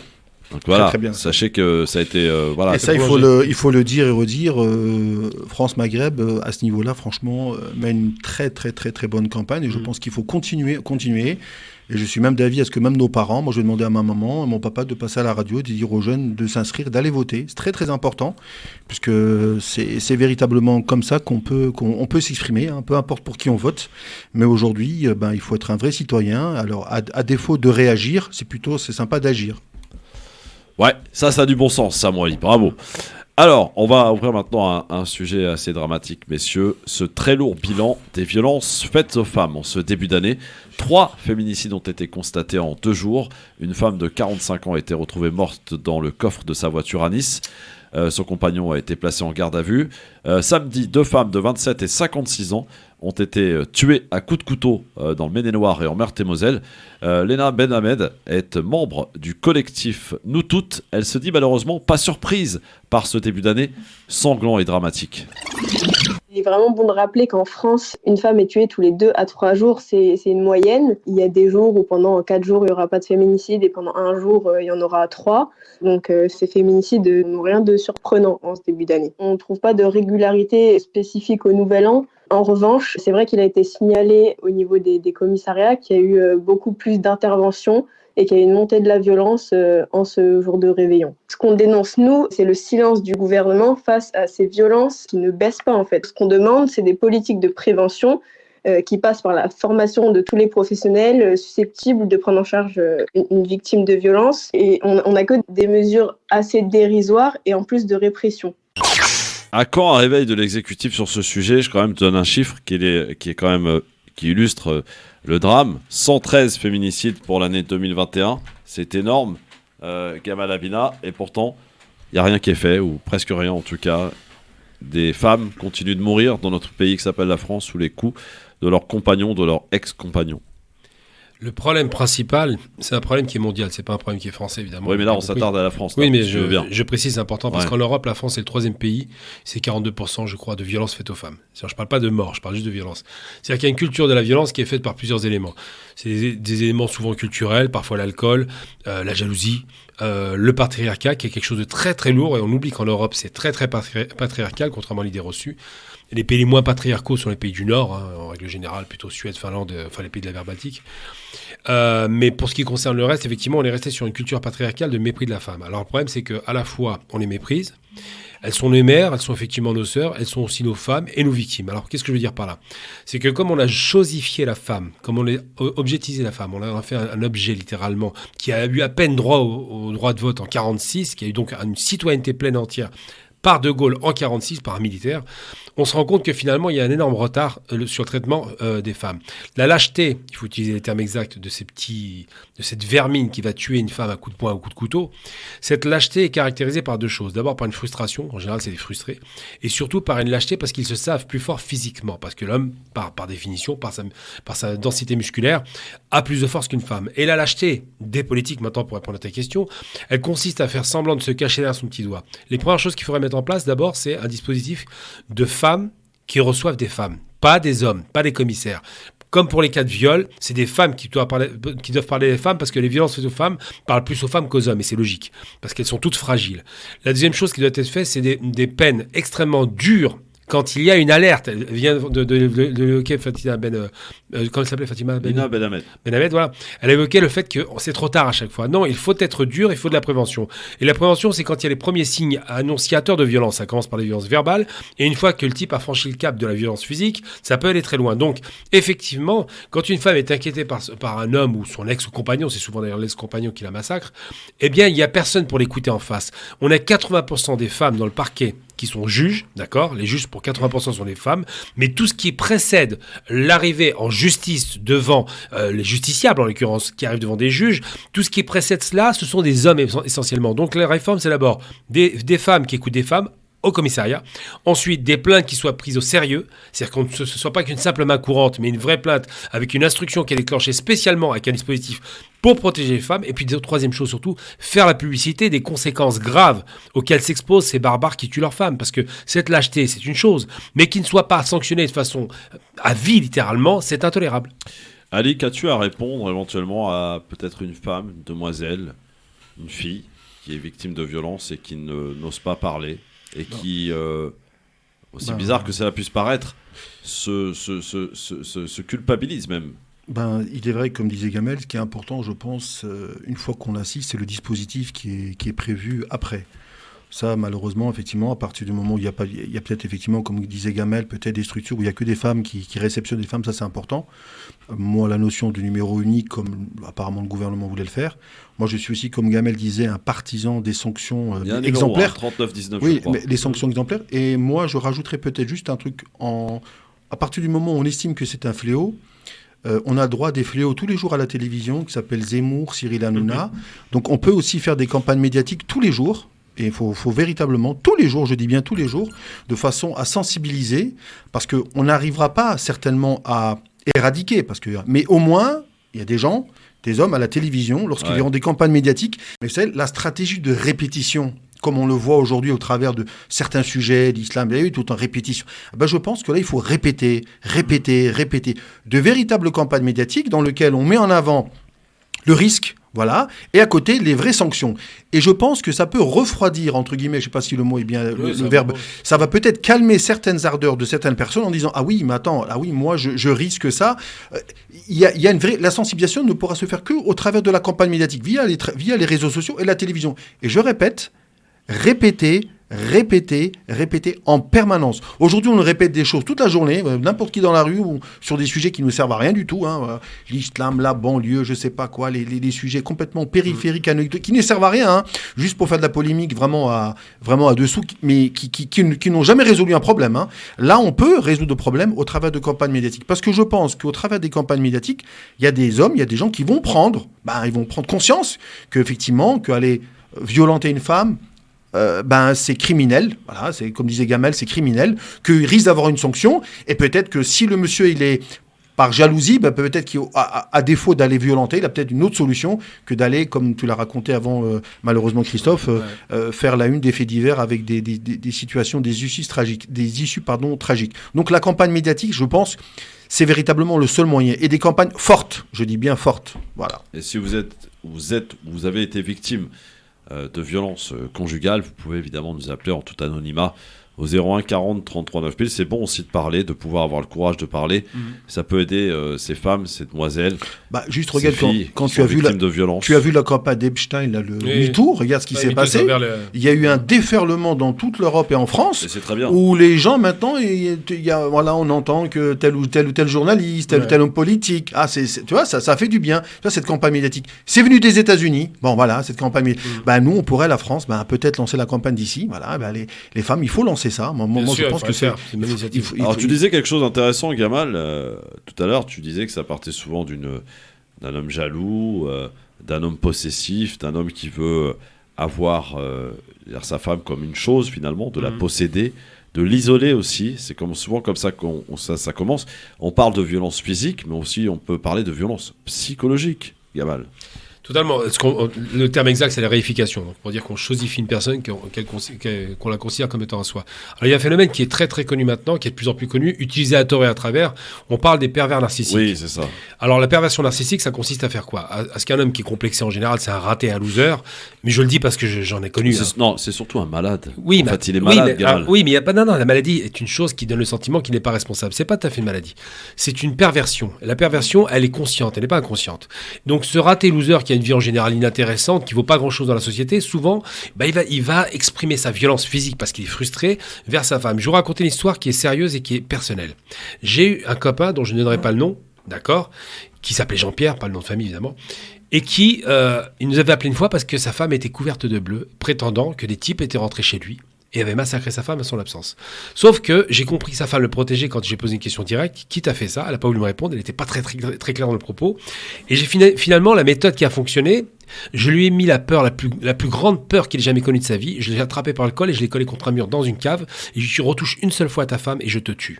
Alors évidemment, je n'allais pas le tuer, mais il allait prendre une raclée.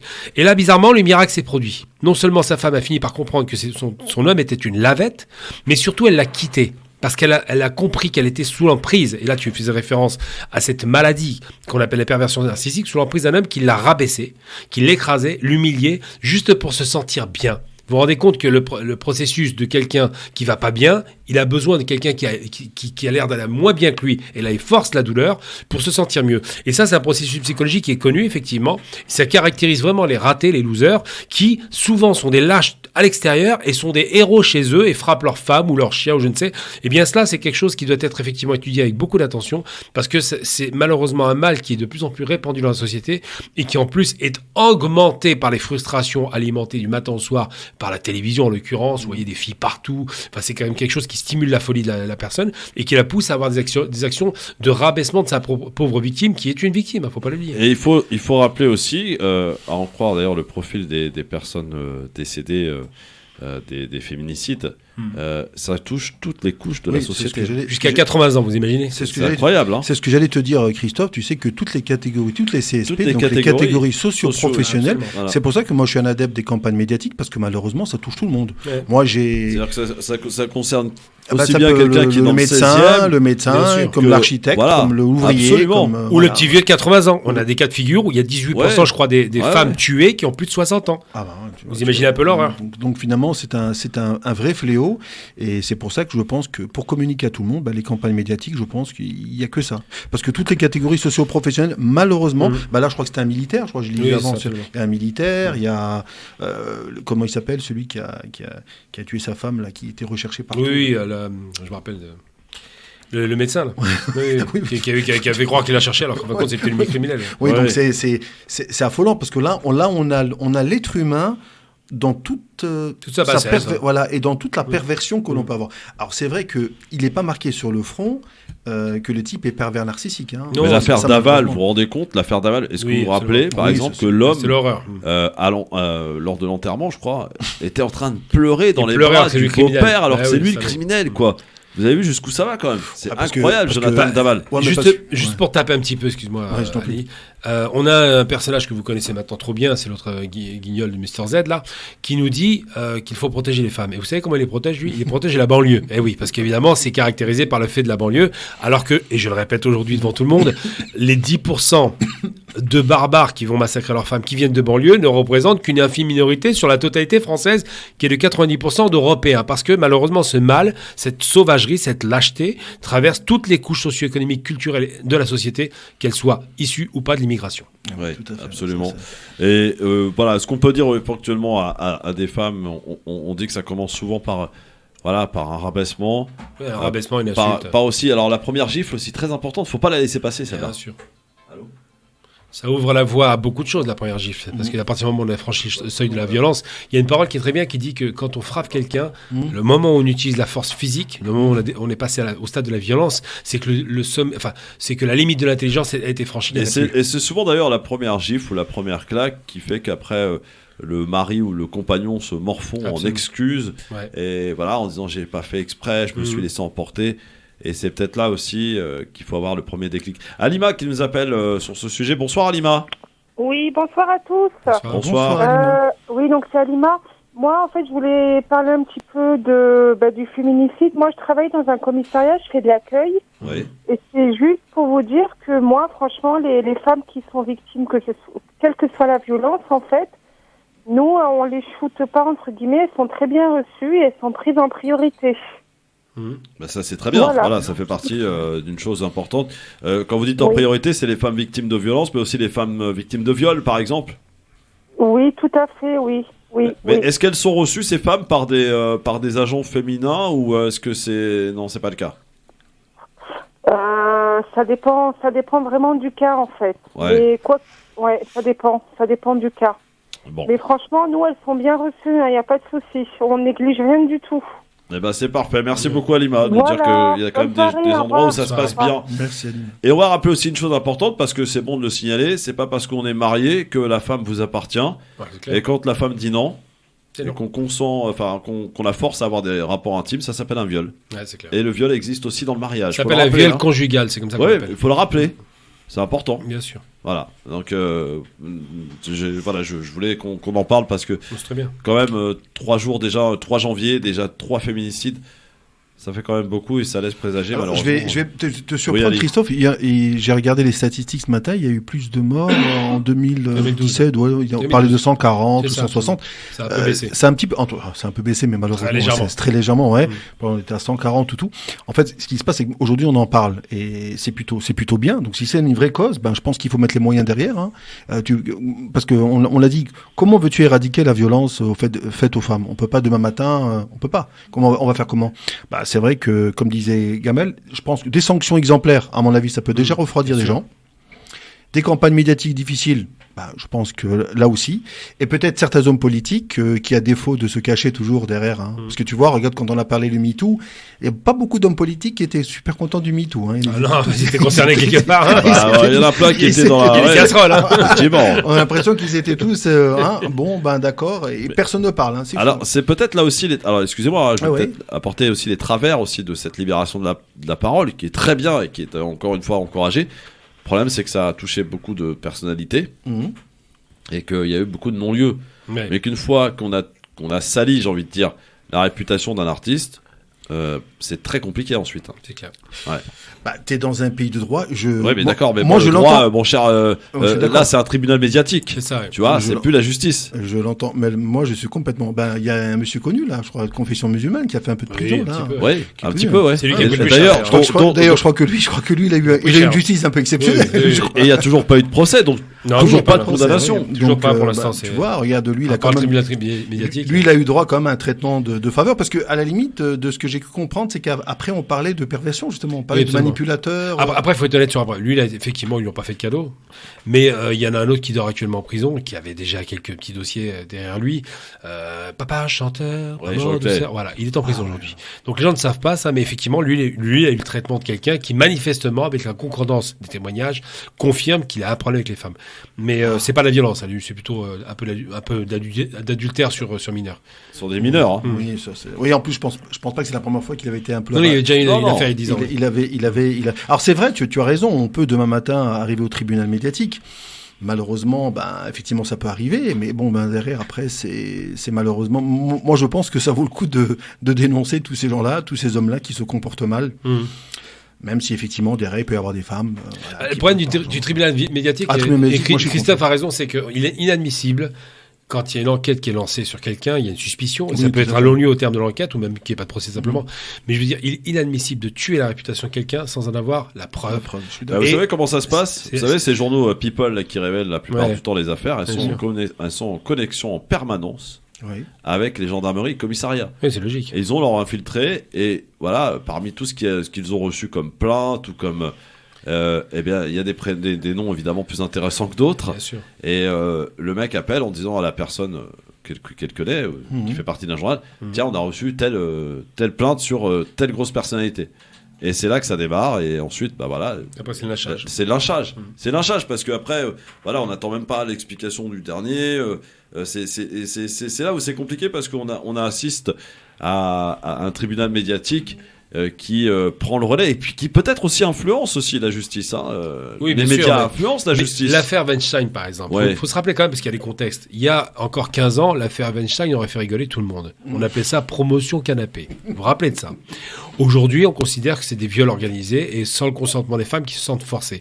Donc c'est vrai, bien sûr que c'est sale, mais le problème c'est que tout le système des personnalités qui tombent dans ce piège, qui parfois sont aussi piégés par les femmes, pas l'oublier, ça arrive aussi. Bien sûr, il y a le côté un peu groupie, quoi. Tout ce système-là pose la question d'abord du droit à la défense de la femme qui est légitime, et surtout de cette espèce de droit de cuissage qui était mis en place à une époque et qui aujourd'hui est dénoncé. Et cette dénonciation était nécessaire. Ouais. Et d'ailleurs, il y a des gens comme Jacques Lang ou encore Finkielkraut ou comme Bendit qui avaient des propos absolument scandaleux à l'époque. Comme Bendit à son époque, alors moi c'est pas pour le défendre, c'est pas mon pote, mais je veux dire, il y a quand même un truc, il faut être honnête avec lui. Lorsqu'il dit, et le dit devant des caméras à une époque où en 70, on a libéré littéralement le sexe de tout le monde, hein. Je veux dire, c'était vraiment les années, le MLF, Mouvement de Libération de la Femme, on jette son soutien-gorge, on peut se taper n'importe qui quand on veut, il interdit d'interdire. C'est ça dans lequel était Cohn-Bendit en 60-70. Donc il est logique que lorsqu'il s'exprime, il ne trouve pas choquant de se taper une fille de 14-15 ans. Aujourd'hui. C'est choquant, gamin. Non, aujourd'hui, oui. Non, mais aujourd'hui, c'est choquant. Défendre un mec comme ça. Mais je le défends pas. Je défends le caca. Je suis le premier à le condamner, ce truc-là. Mais ce que je veux dire, c'est que en 70, ça ne choquait personne. On a un écrivain qui est connu, Gabriel Matzneff, qui lui aussi écrivait. Il s'en cache même pas. Il écrivait. Pour vous dire qu'à l'époque, ça choquait personne parce qu'effectivement, ils avaient tellement libéré les mœurs qu'on est arrivé à des mœurs dépravées. Alors qu'avec le recul, on se rend compte de délire qui était dit à l'époque. Mais c'est quoi ce comportement de sauvage? Mais à l'époque, tout le monde le faisait. Claude François, pour me prendre le plus célèbre. Si vous saviez ce qu'il y avait dans les alcôves, vous auriez pleuré. C'est hallucinant. Téléphone à pleurer, en l'occurrence. Un petit peu beaucoup, ouais. Allez, dans un instant, et on espère en tout cas que le gouvernement va prendre Même si on a un peu de doute, parce que là, on faut être très clair, il va plus rien se passer jusqu'à l'élection. Il y aura plus de loi, enfin, plus grand chose qui va se passer. Là, on est tous en campagne. Il y aura des masques, il y aura des. Ah, des masques. Oui, donc c'est pas des lois. Des mesurettes. Alors tiens, parmi leurs incroyable, le ministre, peut-être qu'on a eu le pire ministre de l'Éducation nationale de toute la 5e République. Blanquer. Non, Blanquer. Ouais, Blanquer. Hier soir, il te met le nouveau dispositif à 22h sur un site payant. Alors là, c'est hallucinant. T'as des profs sur Twitter qui disaient mais comment je fais pour découvrir mon dispositif. Alors parmi les trucs intéressants, pour les professeurs, pour les enseignants, dans les salles de profs, vous n'avez plus le droit de boire votre café debout, mais assis. N'importe quoi. Voilà ce gouvernement à quoi il joue pour lutter contre la pandémie de la Covid-19. C'est du n'importe quoi. Je vous le dis, c'est du n'importe quoi. On peut traduire assis, pour juste une traduction, parce que je sais ce qu'ils ont dans la tête. Debout, on a une proximité immédiate. Assis, il y a une table qui nous sépare, c'est ça leur idée. Non mais attends. Elle est ridicule, parce qu'on peut se mettre côte à côte. Regarde, on peut être debout dans la même salle, Gamal. Machin, mais on peut être assis encore plus près, je veux dire. Je ne parle pas aux gens qui n'ont pas de masque. Tu ne portes pas de masque. Non, on ne porte pas le masque dans le studio, c'est vrai. Non, c'est vrai. Mais attention, on a des... On a des quoi? Des distanciations sociales. Non, on n'a pas que les distanciations. On a les plastiques. On a les plastiques. Ouais, voilà. Les plexis comme ça pour nous protéger. D'ailleurs, vous avez vu le télétravail, Ouais, je sais pas comment ça va s'organiser cette histoire. Dur. Ouais, dur. Bon, allez, dans un instant, si on rêvait un peu, si on se disait que l'Algérie pouvait le faire une deuxième fois. La Coupe d'Afrique des Nations, on va être supporter de plusieurs équipes quand même, messieurs dames. 3 équipes, moi. Ah oui. Eh bien, on en reparle. L'Algérie peut-elle le faire? Ramener la coupe à la maison une deuxième fois, ça se commence au Cameroun le 9 janvier prochain pour se terminer le 6 février prochain. Retenez bien les dates, c'est important. À tout de suite. France Maghreb 2. France Maghreb.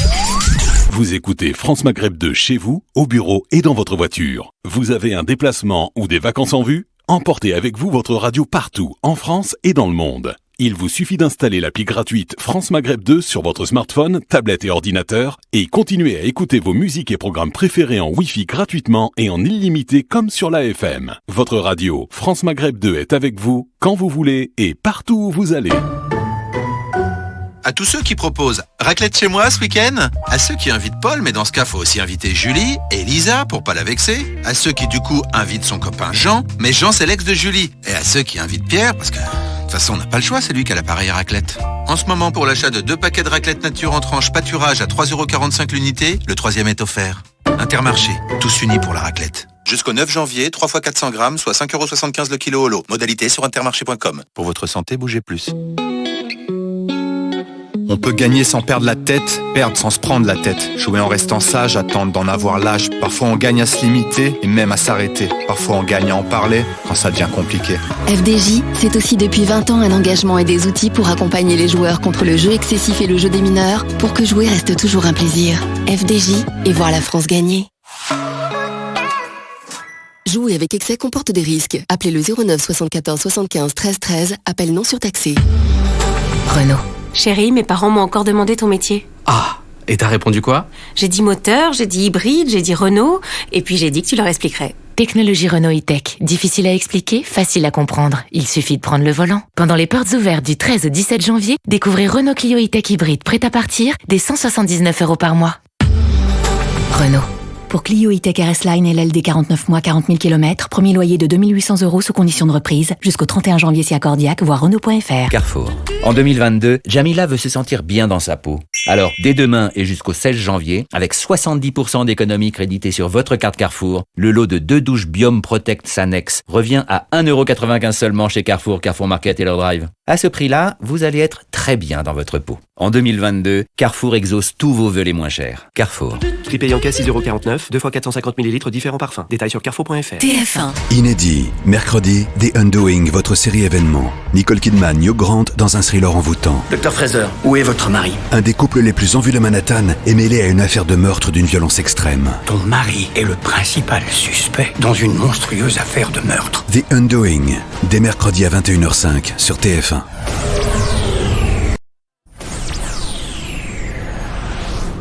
France Maghreb 2, France Maghreb 2.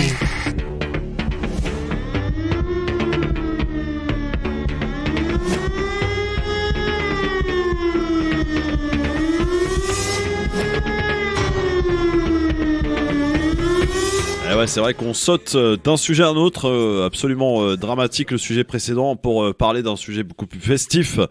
Et qui est la Coupe d'Afrique des Nations, qui a été reportée d'ailleurs à plusieurs reprises, et qui est reportée et qui va bien avoir lieu. Hein, ça y est, tout va bien. Les joueurs sont arrivés pour la plupart sur place, à Yaoundé, au Cameroun, mais pas que, puisque ça va jouer dans plusieurs villes. Donc c'est au Cameroun que ça va se dérouler du 9 janvier, donc ça commence dimanche. Hein, le 9 janvier, c'est bien dimanche, si j'ai pas de bêtises. Ou samedi? Non, attendez, j'ai un doute. On est lundi, c'est lundi. On est non, le 3. c'est dimanche. C'est dimanche, voilà. Ouais. Le dimanche, donc 9 janvier jusqu'au 6 février. Avec 3 équipes particulièrement qu'on va suivre, mais pas que, hein, il y a le Mali aussi, attention. Bien sûr. Sénégal aussi. Alors le Sénégal fait partie des favoris. Ah oui, il fait partie. L'Algérie, Sénégal favori. Outsider Maroc aussi. La Tunisie, attention à la Tunisie aussi, très belle équipe. Ouais, je suis d'accord. Voilà. Est-ce que, et là pour le coup, il y a un enjeu important pour l'Algérie qui est toujours invincible, hein. Rappelons-le.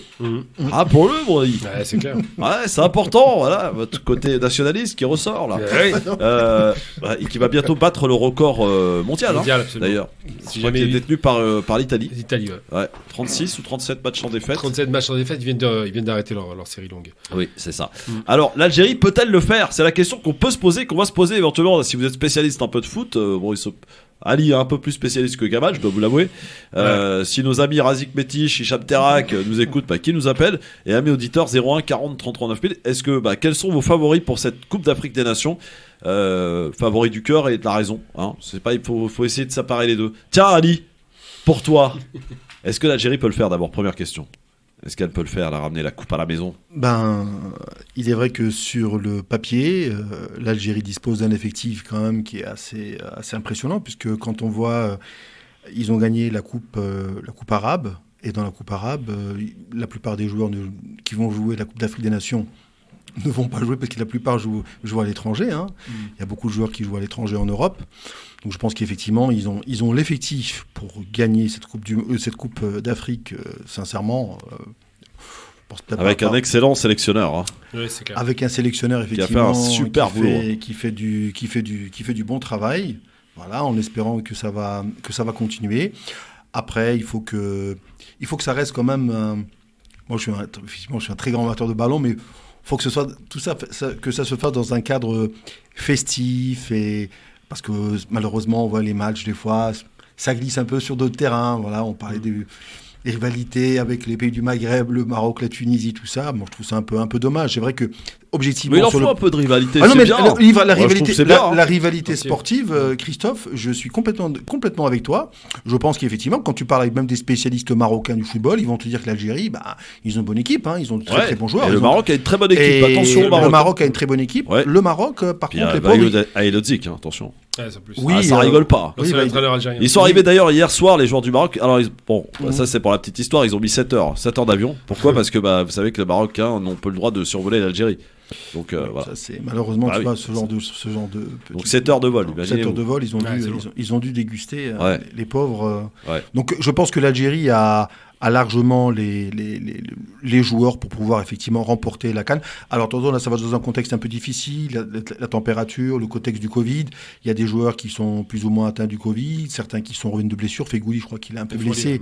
Là apparemment il est en parfaite forme. Il cartonne. Oui, il cartonne, lui. Il cartonne beaucoup en club. Alors, est-ce que dans la finale, il est très bon. Non, mais j'ai pas dit. Est-ce qu'il va se donner à attention, parce qu'il y a des enjeux.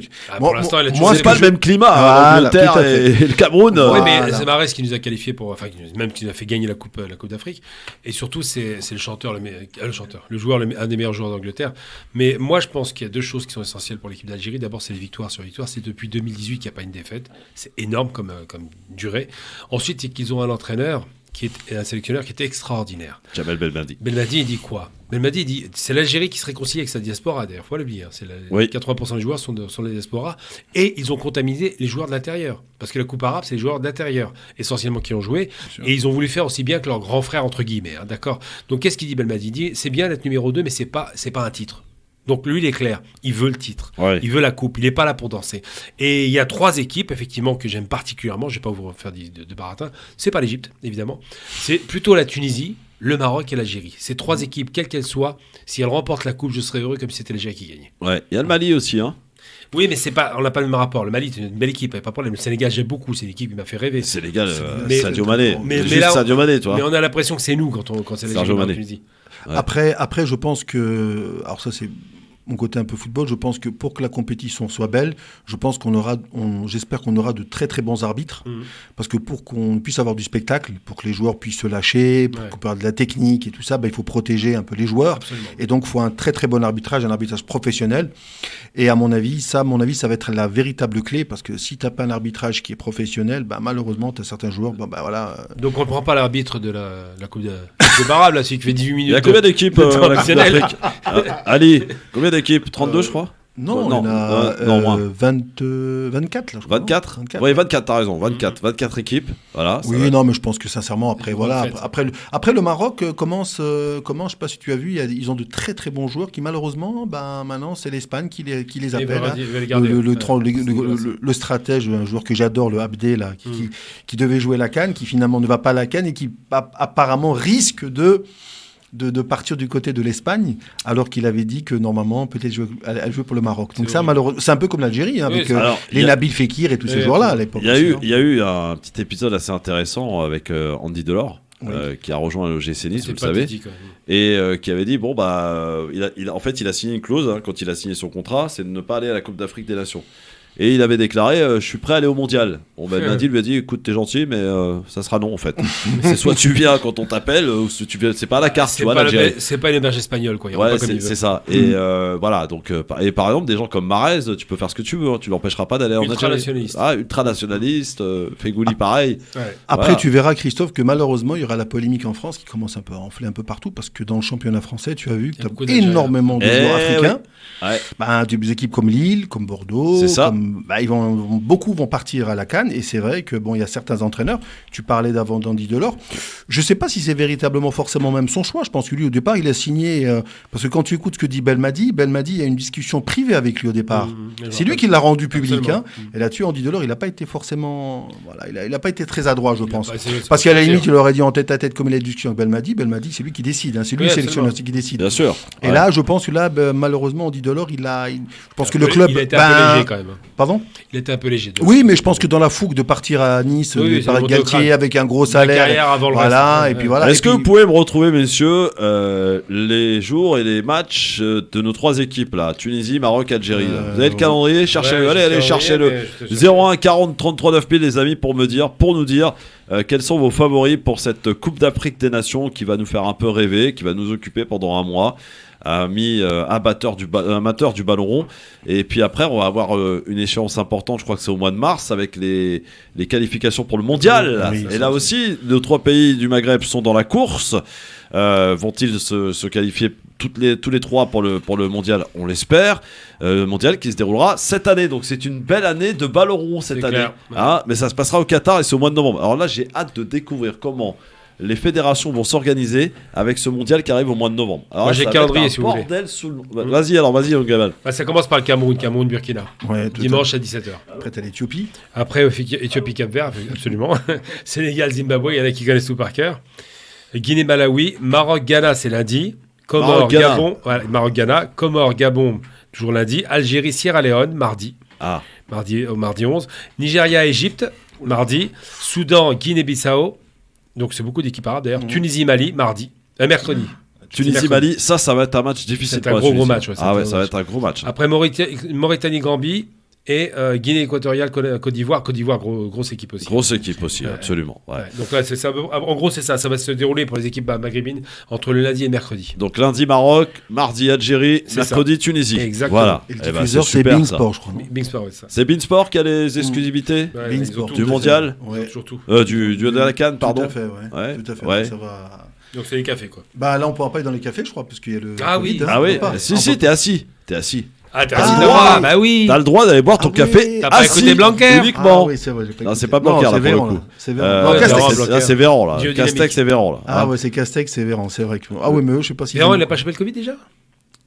Non, il est vacciné, Véran. Mais il a quand même chopé le Covid. Ah, je sais pas. Bah si. Docteur Véran? Bah oui, il chope tout ce Covid en ce moment. Ah bah je sais. Ah c'est vrai, c'est bizarre ça. Alors donc lundi prochain Maroc, mardi Algérie, mercredi Tunisie pour leur premier match. Absolument. C'est quoi? C'est des matchs de groupe, hein, voilà. Oui, c'est des matchs de poule. Il y a 3 matchs, et ensuite on entame des matchs à élimination directe. Absolument. Ouais. Donc il faut terminer en premier, hein, évidemment. C'est le 8e, bien sûr. Hein, Bah, à mon avis, Darmanin, il va avoir du travail malheureusement. Ils vont pas sortir tous les soirs. Darmanin, c'est pas Darmanin. Non mais à partir du moment où il va y avoir effectivement les 8e de finale, si ça gagne, surtout côté algérien, ça risque de faire du bruit. Hein. Bah, le problème, c'est que franchement, moi, ce qui me dégoûte, c'est quand vous allez voir à chaque fois qu'il y a la fête avec les Algériens, c'est la fête, c'est pas la bagarre. Et à chaque fois, c'est les polémiques qui préparent le terrain pour des embrouilles, les interdictions d'aller sur les champs. Enfin, c'est dégueulasse, ça crée de l'intention. Alors, il y a eu inutile. débat ici, hein, dans cette émission. Certains chroniqueurs qui disaient oui, mais non, il faut arrêter de se faire remarquer. Faites la fête à la maison, mais arrêtez d'envahir les Champs-Élysées, c'est pas bon. Ça donne une mauvaise image, etc. Moi, je pense que la fête, c'est toujours bien, il n'y a pas de problème. Mais peut-être, j'ai assisté à certaines fêtes, et malheureusement, je dis que, en fait, c'est des deux côtés, notamment du côté des services de l'ordre, où quelque part, on a l'impression qu'on attend avec hâte et avec plaisir l'allumage de la petite mèche pour que le lendemain matin on parle toujours de remonter la sauce. Parce que moi j'ai assisté sincèrement sur les Champs-Élysées. À quoi ça sert d'aller mettre des wagons et des wagons de CRS, et quand vous avez un abruti qui va insulter un CRS ou qui va lui lancer une canette de coca ou je ne sais quoi, et là on assiste tout de suite à une espèce de déferlement. L'image quand même la plus remarquable, c'était quand même ces individus, drapeau algérien à la main, montant sur une voiture de sentinelle. Là, ça arrive, oui, mais ça c'est ridicule. Il faut monter la sauce. C'est stupide. Je suis d'accord, mais ça, j'ai envie de dire, c'est ridicule, mais ça vaut. Est-ce que ça vaut le coup d'une embrouille? On n'est pas sûr. Attends, Gamal, tu montes sur une voiture de sentinelle, tu peux te faire tirer dessus. En plus, ça peut être dangereux. Je suis d'accord, mais c'est des bouffons. Ça ne vaut pas la polémique. Je veux dire, c'est quand même exagéré. On a eu des morts à certaines finales. Alors, on est sur autre chose. Regarde, Christophe, on est 3 autour de la table là. Je pense que 4 avec Loupo. 4 avec Je pense que quelque part, on va pas cautionner. On va pas cautionner qu'il y a des abrutis qui effectivement profitent de cet événement-là pour aller avoir des attitudes, des comportements. À la limite, c'est même pas des comportements festifs, c'est des comportements de voyous, des crétins. Et moi, je m'identifie pas du tout à ça. Et le lendemain matin, on dit oui, vous les Algériens. Non, c'est pas tous les Algériens. C'est évidemment. Mais Christophe, lorsque tu vois comment le traitement de l'information il est là, c'est toujours à Marseille, par exemple. Moi, j'ai des copains qui étaient à Marseille. Je peux te dire que le Vieux-Port à la Canebière était complètement envahi. Sur la finale de la Coupe d'Arabe. Ça s'est très bien passé. Il y a eu quelques incidents minimes, tu vois, mais c'était la fête. C'est tu te serais cru même à Alger, c'était incroyable. Christophe, c'était le grand emplacement à la Zemmour. Attends. Ah oui, les gars. Christophe, tu viendras avec moi le jour de la finale, si jamais l'Algérie est en finale. Tu verras le caractère festif, c'est hallucinant. C'est vers la fin, il y a des types un peu échauffés, souvent d'ailleurs alcoolisés, qui délirent. Mais au départ, c'est génial, c'est vraiment une bonne ambiance. Oui, mais justement, le problème qu'il y a, c'est que moi, je me souviens de la finale en 2019. Et il faut saluer d'ailleurs l'Institut du monde arabe qui avait ouvert ses portes pour diffuser le match. Mais si vous voulez pas qu'il y ait d'embrouille ou machin, ouvrez des fan zones. Je suis d'accord avec toi. À Nanterre, ils l'ont fait. Pourquoi les autres villes ne peuvent pas le faire? Mais faites-le. D'ailleurs, à Lima, ça s'est super bien passé. À Lima, ça s'est super bien passé. Il y a une ambiance magnifique. En plus de ça, sur les Champs-Élysées, moi j'ai eu l'occasion d'y aller effectivement il y a quelques années. Il y avait comme des pères de famille qui venaient. Bien sûr. Moi j'y étais par exemple avec mes enfants. Je pense pas en allant là-bas chercher la provocation. Non, quelle pour la fête, c'est tout. Je pense que 80-95%. On ira tous sur les champs, d'accord les gars? Oui, si c'est le Maroc, l'Algérie ou la Tunisie. Bien sûr. Ne soyez pas chauvinistes, attention. Moi je suis pour le bon football, donc sincèrement. Yazid est avec nous, messieurs. Yazid, bonsoir. Yazid, il s'est barré, Yazid. Ça y est, il a gagné le match, lui, déjà. Bon, 01 40 33 9000 pour nous donner un peu vos favoris là, pour cette Coupe d'Afrique des Nations qu'on va suivre de très près. Là, je vais missionner quelques chroniqueurs spécialistes du ballon rond pour nous faire un petit peu un bilan. Par contre, il est vrai que maintenant l'Algérie est un peu attendue par tout le monde parce que t'imagines, ils ont battu le Qatar, ils ont battu le Maroc, la Tunisie, l'Égypte. C'est vrai que tous les journalistes, je crois qu'effectivement, sont tous rivés sur l'Algérie. Alors c'est bien parce que l'équipe. Maintenant, elle doit accepter son statut de favori. C'est une grande équipe, donc c'est logique, elle est scrutée. Alors, tout le monde de battre l'Algérie. Ils peuvent pas se rencontrer les trois là avant un certain niveau. Les premiers pilons non, c'est à partir du quart, je crois qu'ils vont se rencontrer. Quart ou quart. Ouais, Quart et demi. Ouais, quart. Mais ce qui est Ou sûr, demi, ce qui serait bien d'ailleurs. Ce qui est sûr pour l'Algérie, c'est qu'on n'a jamais eu une aussi belle équipe. Pourtant, on avait une belle équipe face aux États-Unis en 2010, je crois. On n'a jamais eu une aussi belle équipe que depuis 82. Face à l'Allemagne. 2014 face à l'Allemagne. Rappelez-vous de ce match. Oui, l'Allemagne. De justesse, ils ont gagné. Ah ouais, non, mais c'était incroyable. D'ailleurs, les Allemands ont dit que les Algériens, c'était ceux qui les inquiétaient le plus. On les appelait en 82 et 86, je dois t'en souvenir, on les appelait les Brésiliens d'Afrique. Oui, tout à fait. Et depuis cette époque-là, à l'époque des Madjer, des Veloumi, on n'a jamais eu une équipe seulement. On n'a jamais eu une aussi Drid, d'ailleurs, on ne parle pas du gardien, mais on n'a jamais eu une aussi belle équipe que cette fois-ci. Il y a une vraie cohésion de groupe. L'entraîneur est exceptionnellement bon et il veut la victoire. Il a déjà dit, et c'est ça que j'aime chez lui, il a dit, ça sert à rien de critiquer des tricheries, elles arriveront tout le temps. Et il avait raison. Il dit, maintenant, c'est de marquer les buts. Comme ça, on ne prend pas le risque de perdre. C'est ça. Jamel est avec nous. Salut mon Jamel. Bonne année à toi mon Jamel. Christophe. Bonne année à vous tous. Hein. Ouais, bonjour, bonne année mon Jamel. Comment ça va? Ça a bien débuté au moins 2022? Écoute, comme 2021 c'est terminé, j'ai envie de te dire. Il n'y a pas grand changement. Hein bon, ouais, voilà. Bienvenue au club. Voilà. Bon mon Jamel, tu vas suivre cette Coupe d'Afrique des Nations. Quels sont tes favoris toi? Ah bah tu sais très bien. Hein. Ah non, je sais pas. Jamel DJ, c'est un Algérien. Hein. Ouais, voilà, il a deviné, même si je salue, je salue les autres nations, bah voilà, 1, 2, 3, viva l'Algérie, hein. Ouais. Le DZ, c'est DJ. Hein. Donc l'Algérie, pour toi, peut le faire, peut ramener la coupe à la maison de nouveau. Jamel? Ah, tu l'as coupé. Il a bugué, Jamel. Qu'est-ce qui se passe pour Jamel? Il a dit 1, 2, 3, viva l'Algérie. Il y a des trucs bizarres là, il y a des trucs bizarres dans le téléphone ou quoi? C'est incroyable. Il y a des mots-clés, comment ça se passe les gars? Le 1, 2, 3, c'est incroyable. 1, 2, 3, je sais pas, tiens, attends, bouge pas, je retente. J'ai l'impression que le matériel aujourd'hui nous fait défaut. Allô? Allô, ouais, c'est Jamel. Ouais, mais t'as dit 1, 2, 3, ça a raccroché, c'est bizarre quand même. Voilà, c'est comme avec la belle histoire, ça déconne à certains moments. Ouais, c'est bizarre, il y a des trucs bizarres à France Maghreb 2. On est censuré à France Maghreb 2. Jamel, vas-y. On essaie de nous censurer sur France Maghreb 2, mais ils n'y arrivent pas. T'as raison, t'as raison, c'est ça. Bon, alors vas-y. L'Algérie doit le faire. Absolument. Il met la pression. Donc ça, tu parles comme Belmadi, quoi.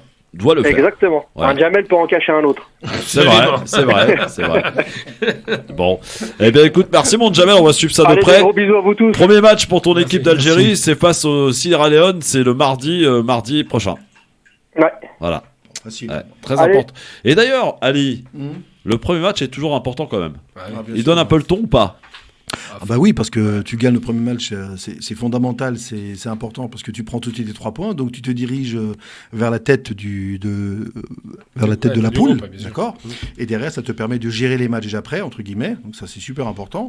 En général, quand tu gagnes le premier match, tu es quasiment plus ou moins assuré d'être qualifié pour les huitièmes de finale. Hein. Donc le premier match, il est fondamental. Puis on a la chance, Sierra Leone, c'est pas une énorme équipe, c'est une bonne équipe, mais c'est pas non plus. Oui, tout à fait, tout à fait. Sauf que le football africain, maintenant, il a quand même, le niveau, il a beaucoup évolué. Hein. Qui pouvait penser que le Burkina Faso était un pays avec une bonne équipe, le Mali, le Sénégal, bon, c'est vrai qu'ils ont certains joueurs qui jouent effectivement beaucoup à l'étranger. L'Égypte, bon, ben. Ils sont toujours stables, l'Égypte. Voilà, peut-être ils ont le Mohamed Salah, c'est vrai que ça repose sur lui quand même. Mohamed Salah, il est un peu responsable, le pauvre, il a un peu tout sur lui. C'est vrai que. Bah tiens, on a Mohamed, donc on cache un autre. Bonsoir Mohamed.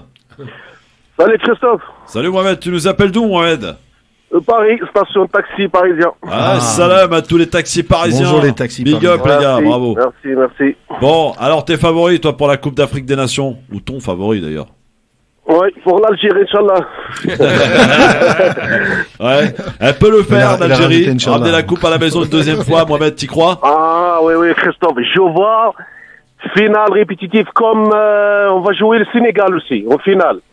C'est possible. Algérie-Sénégal serait la revanche pour les Sénégalais. Hein. Ouais. C'est que Christophe, si on est premier du groupe, on va jouer le Maroc en quart de finale. Ah ouais? Oui. Sauf si le Maroc est premier. Et le Cameroun en demi-finale. Ah oui. Et de l'autre côté, il y a le Sénégal. Si le Sénégal il gagne aussi, on va jouer la finale contre le Sénégal. Eh bien, écoute, on va suivre ça de très près, mon Mohamed. Merci beaucoup. Inch'Allah, on fera une bonne canne, Inch'Allah. Merci, Inch'Allah. À toi, merci beaucoup.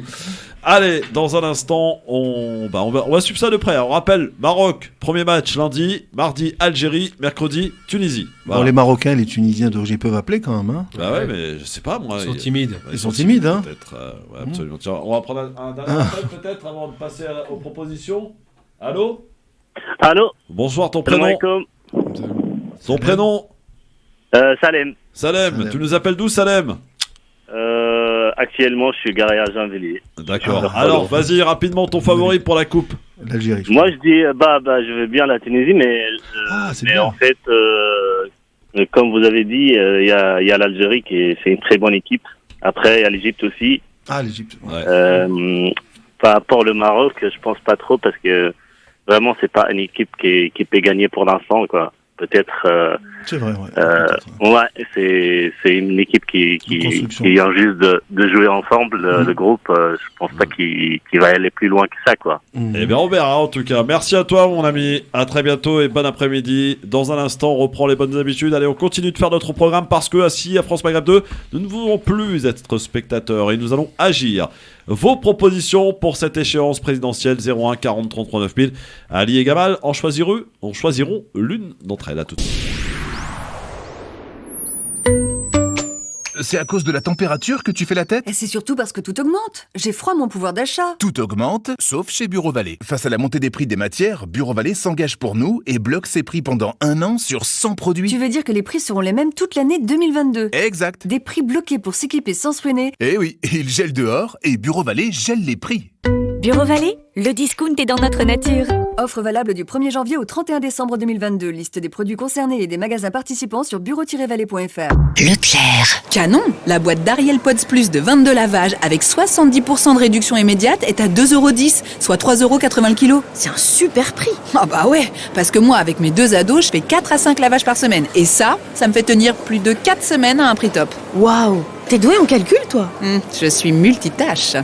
Tout ce qui compte pour vous existe à prix Leclerc. Du 28 décembre au 8 janvier, produits irritants et dangereux, respectez les précautions d'emploi. Modalité magasin et drive participants sur www.e.leclerc. Bienvenue à vous qui adorez la galette des rois. Bienvenue aux éternels couronnés. Et à vous qui comptez bien avoir enfin la fève.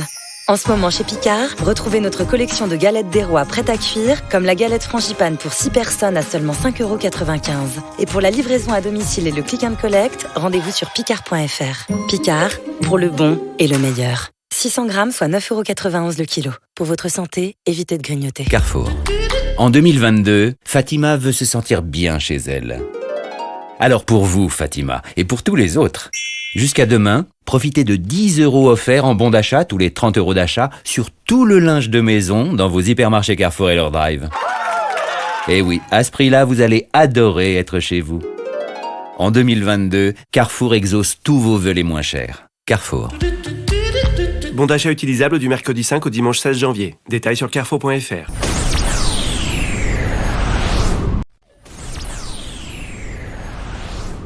France Maghreb 2, France Maghreb 2. Gamal, Abina, Ali sont avec nous aujourd'hui sur France Maghreb 2 dans le LGF et nous reprenons après une petite période estivale notre exercice de faire notre programme que nous allons soumettre d'ailleurs aux différents candidats que j'aurai l'occasion de rencontrer durant cette campagne. Madame Pécresse, Madame Hidalgo, Monsieur Mélenchon, peut-être Monsieur Macron s'il est candidat, et d'autres bien sûr, toutes ceux et celles que l'on va rencontrer.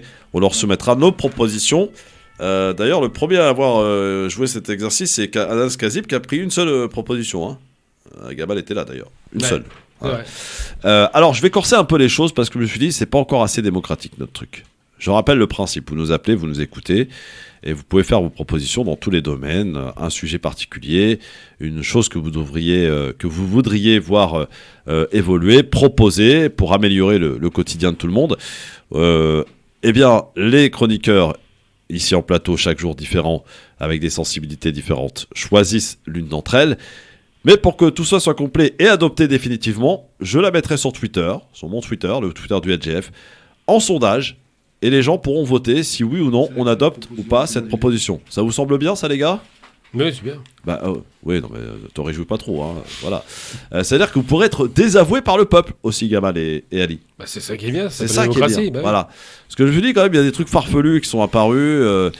La suppression de l'impôt sur le revenu, je trouve ça farfelu, moi. Non, mais ça, c'est pas grave. Je pense que, sincèrement, cette initiative, elle est constructive. Non, mais il faut qu'on soit cohérent. Il ne faut pas qu'on propose n'importe qui. Tu vois, à Mélenchon, tu vas dire on supprime l'impôt sur le revenu, alors ce qu'il y a de dire. Tu sais, regarde, les auditeurs, ils ont proposé de supprimer l'impôt sur le revenu. Tu as des hommes politiques qui ont fait Sciences Po Léna, qui ont fait des lois qui sont plus stupides que hein. Après, on a parlé avant des masques et de prendre un café debout et assis. Tu vois, donc, alors, on reprend l'exercice. Vous nous appelez 01 40 33 9 Je dois dire que vous avez super bien joué le jeu. Donc, on continue. On ne va pas s'arrêter là. Il faut qu'on ait un programme qui soit diversifié. Je dois dire que il faut qu'on diversifie ce programme. On propose dans tous les sujets, c'est important.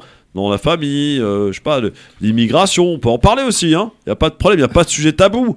Le chômage, l'économie, très important. Voilà. Allô, bonsoir, qui est avec nous?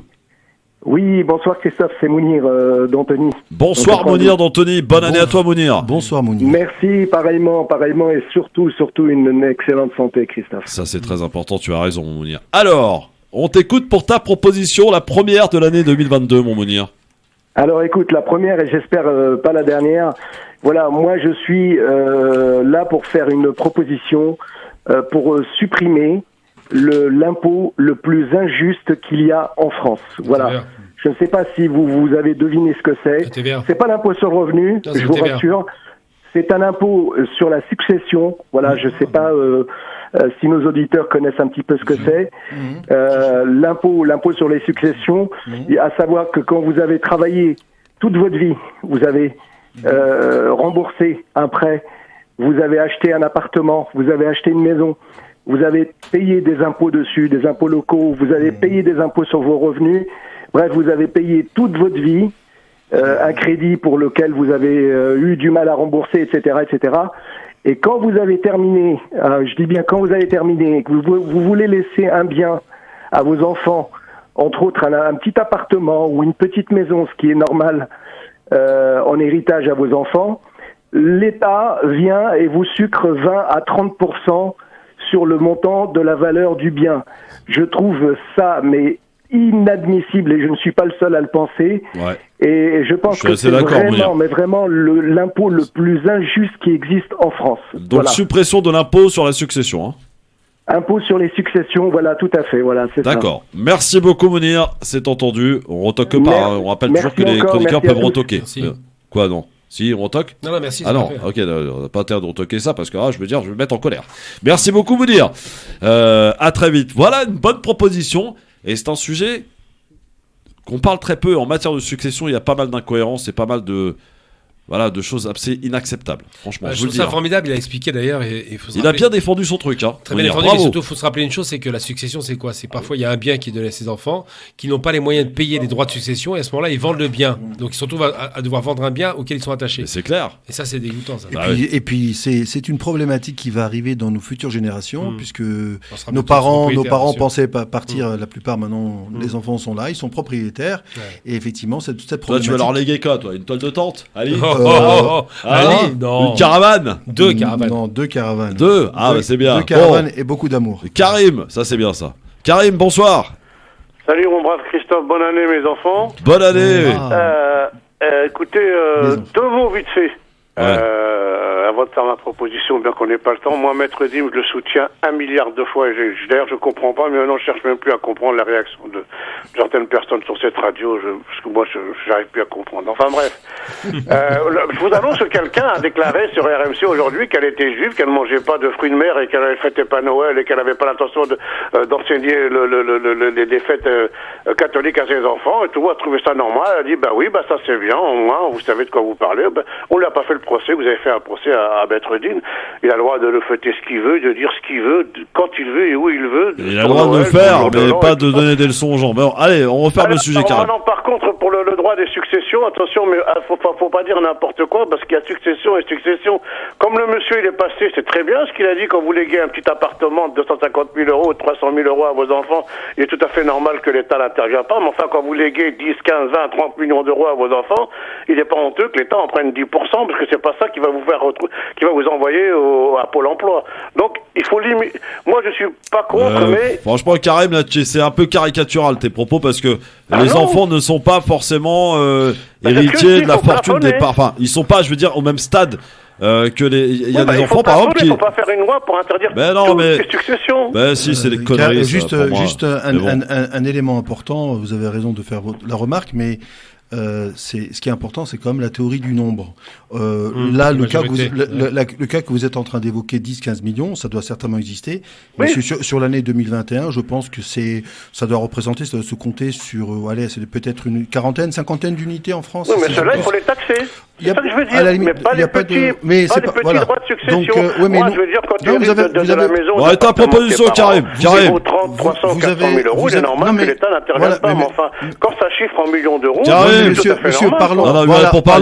Parlons de la majorité. La majorité à 90... la majorité, bien sûr, je suis d'accord. Karim, ta proposition, passe à toi à l'action. Alors moi, ce que je voudrais, c'est qu'on crée parce que moi, écoutez, j'ai suivi les campagnes électorales, parce que vu mon âge, j'en ai suivi quelques-unes quand même, depuis des années. J'ai 62 ans. J'ai suivi le programme de la droite, parce que moi, j'aime bien écouter même les idées de ceux avec lesquels je suis pas d'accord. Moi, je voudrais qu'on crée le délit de plagiat en politique. Ça obligerait les hommes politiques à faire des propositions qui leur sont personnelles. Parce que d'entendre parler de la même chose en des termes différents, c'est ce qui rend les campagnes électorales... Donc créer le délit de plagiat en littérature, il devrait exister en politique afin d'obliger les candidats à avoir des programmes à eux. Merci mon Karim. Entendu. 01 40... Lidl, meilleure chaîne de magasins de l'année dans la catégorie fruits et légumes. Allô patron On est dans les choux, c'est ça? Ah bah dans le chou-fleur, oui. Je suis chez Lidl. Et en ce moment, le chou-fleur est à 99 centimes la pièce. Non. Ah si patron, 99 centimes la pièce et origine France en plus, hein. Ah, le chou-fleur à ce prix-là, patron, on a du souci à se faire. Et ça te fait rire. Les soucis, c'est toi qui vas en avoir si tu continues. Ah bah oui, pas de souci, patron, j'arrête. Lidl, le vrai prix des bonnes choses. Pour plus d'économies, téléchargez Lidl Plus, votre nouveau programme de fidélité. Catégorie 1, origine France. Plus d'informations sur Lidl.fr.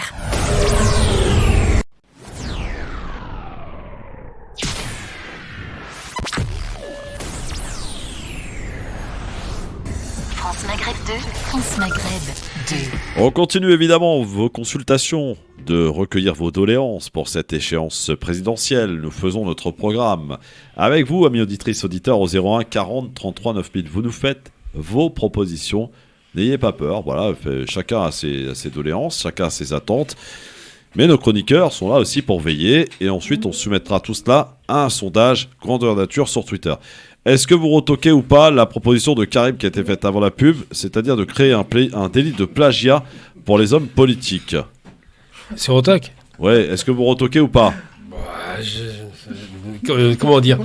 Délit de plagiat. Déjà, ils n'ont pas beaucoup d'idées. Si en plus on leur reproche de repomper les idées du passé, on s'en sent plus. Hein.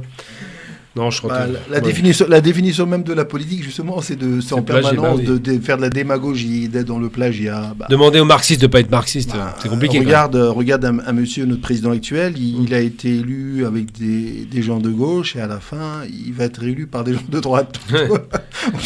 Non, retoquer, oui, il faut retoquer, pas délit de plagiat. J'ai envie de dire, peut-être... je vois pas comment on peut retoquer ça, mais des idées, pousser les politiques à avoir des idées un peu nouvelles, mais c'est compliqué parce qu'ils sont très très limités, donc je vois pas.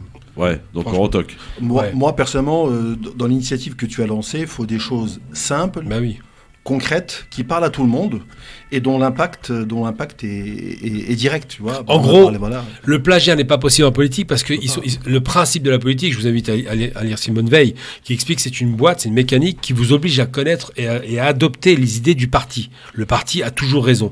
Donc de dire que les gens se copient les uns les autres, c'est logique, ils sont dans un parti. Donc je vois pas comment... Bon. Difficile. Alors vos appels et vos propositions 01 40 33 9000. Il nous reste encore un petit peu de temps pour recueillir vos doléances d'aujourd'hui. Je rappelle qu'on a la proposition, donc toujours sur la table, de la suppression de l'impôt sur la succession, sur les successions.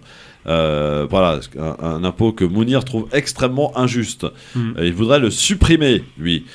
C'est soumis en tout cas aujourd'hui à notre conseil du LGF. 01 40 33 9000, les amis, c'est gratuit, profitez-en.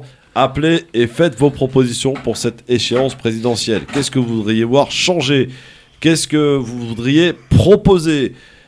Qu'est-ce que vous aimeriez que les politiques actuels évoquent dans cette campagne? Allô, bonsoir, qui est avec nous? C'est Yazid, Christophe. Salut Yazid, tu nous appelles d'où mon Yazid? Chartres. De Chartres. Bonsoir. Belle cathédrale à Chartres. C'est ça, Jeanne d'Arc. Je voulais faire une loi, moi, anti-gaspillage. Obliger tous les industriels et les grandes surfaces à rien jeter à la poubelle. Parce qu'il y en a qui crèvent la dalle. C'est vrai. C'est en vigueur à partir du 1er janvier 2022. Tu vois que. Et ils n'ont plus le droit de jeter déjà, c'est déjà en action de ça. C'est du pipeau, ça, c'est pas Non, vrai. non, c'est vrai. Il y a des startups. Ils mettent de l'eau de Javel et tout pour pas que les gens reprennent. Non, pas du tout. Ali, vas-y. Il y a des startups qui ont été mises en place où là, aujourd'hui, on va récupérer dans des. Et je vais même te surprendre, l'anti-gaspillage touche non pas que l'alimentaire. Toute la chaîne aujourd'hui qu'on trouve dans les magasins, tous les produits, et il y a des startups qui sont créées aujourd'hui où les gens viennent ramasser. Non, ça c'est pas des bêtises. Depuis le 1er janvier 2022. Voilà. Donc c'est plutôt. Bon, tant mieux, c'est adopté, mon Yazid. Alors si t'as une deuxième proposition. Juste une petite aparté sur la canne. Ouais. Je voulais parler du Maroc. C'est dommage, ils ont pas pris les deux meilleurs joueurs. Ziyech qui joue à Chelsea en Angleterre et Benassia qui est parti à la retraite. Ziyech, il joue pas en Angleterre. Tu connais peut-être la raison? Aucune idée, indiscipline. Problème de comportement des disciplines. Donc je pense qu'il a dit qu'il a raison. Bonne année à vous. Bonne année. C'est sûr qu'un problème de comportement avec coach Vaïd, c'est compliqué. Hein. C'est clair. Vaïd, il rigole pas.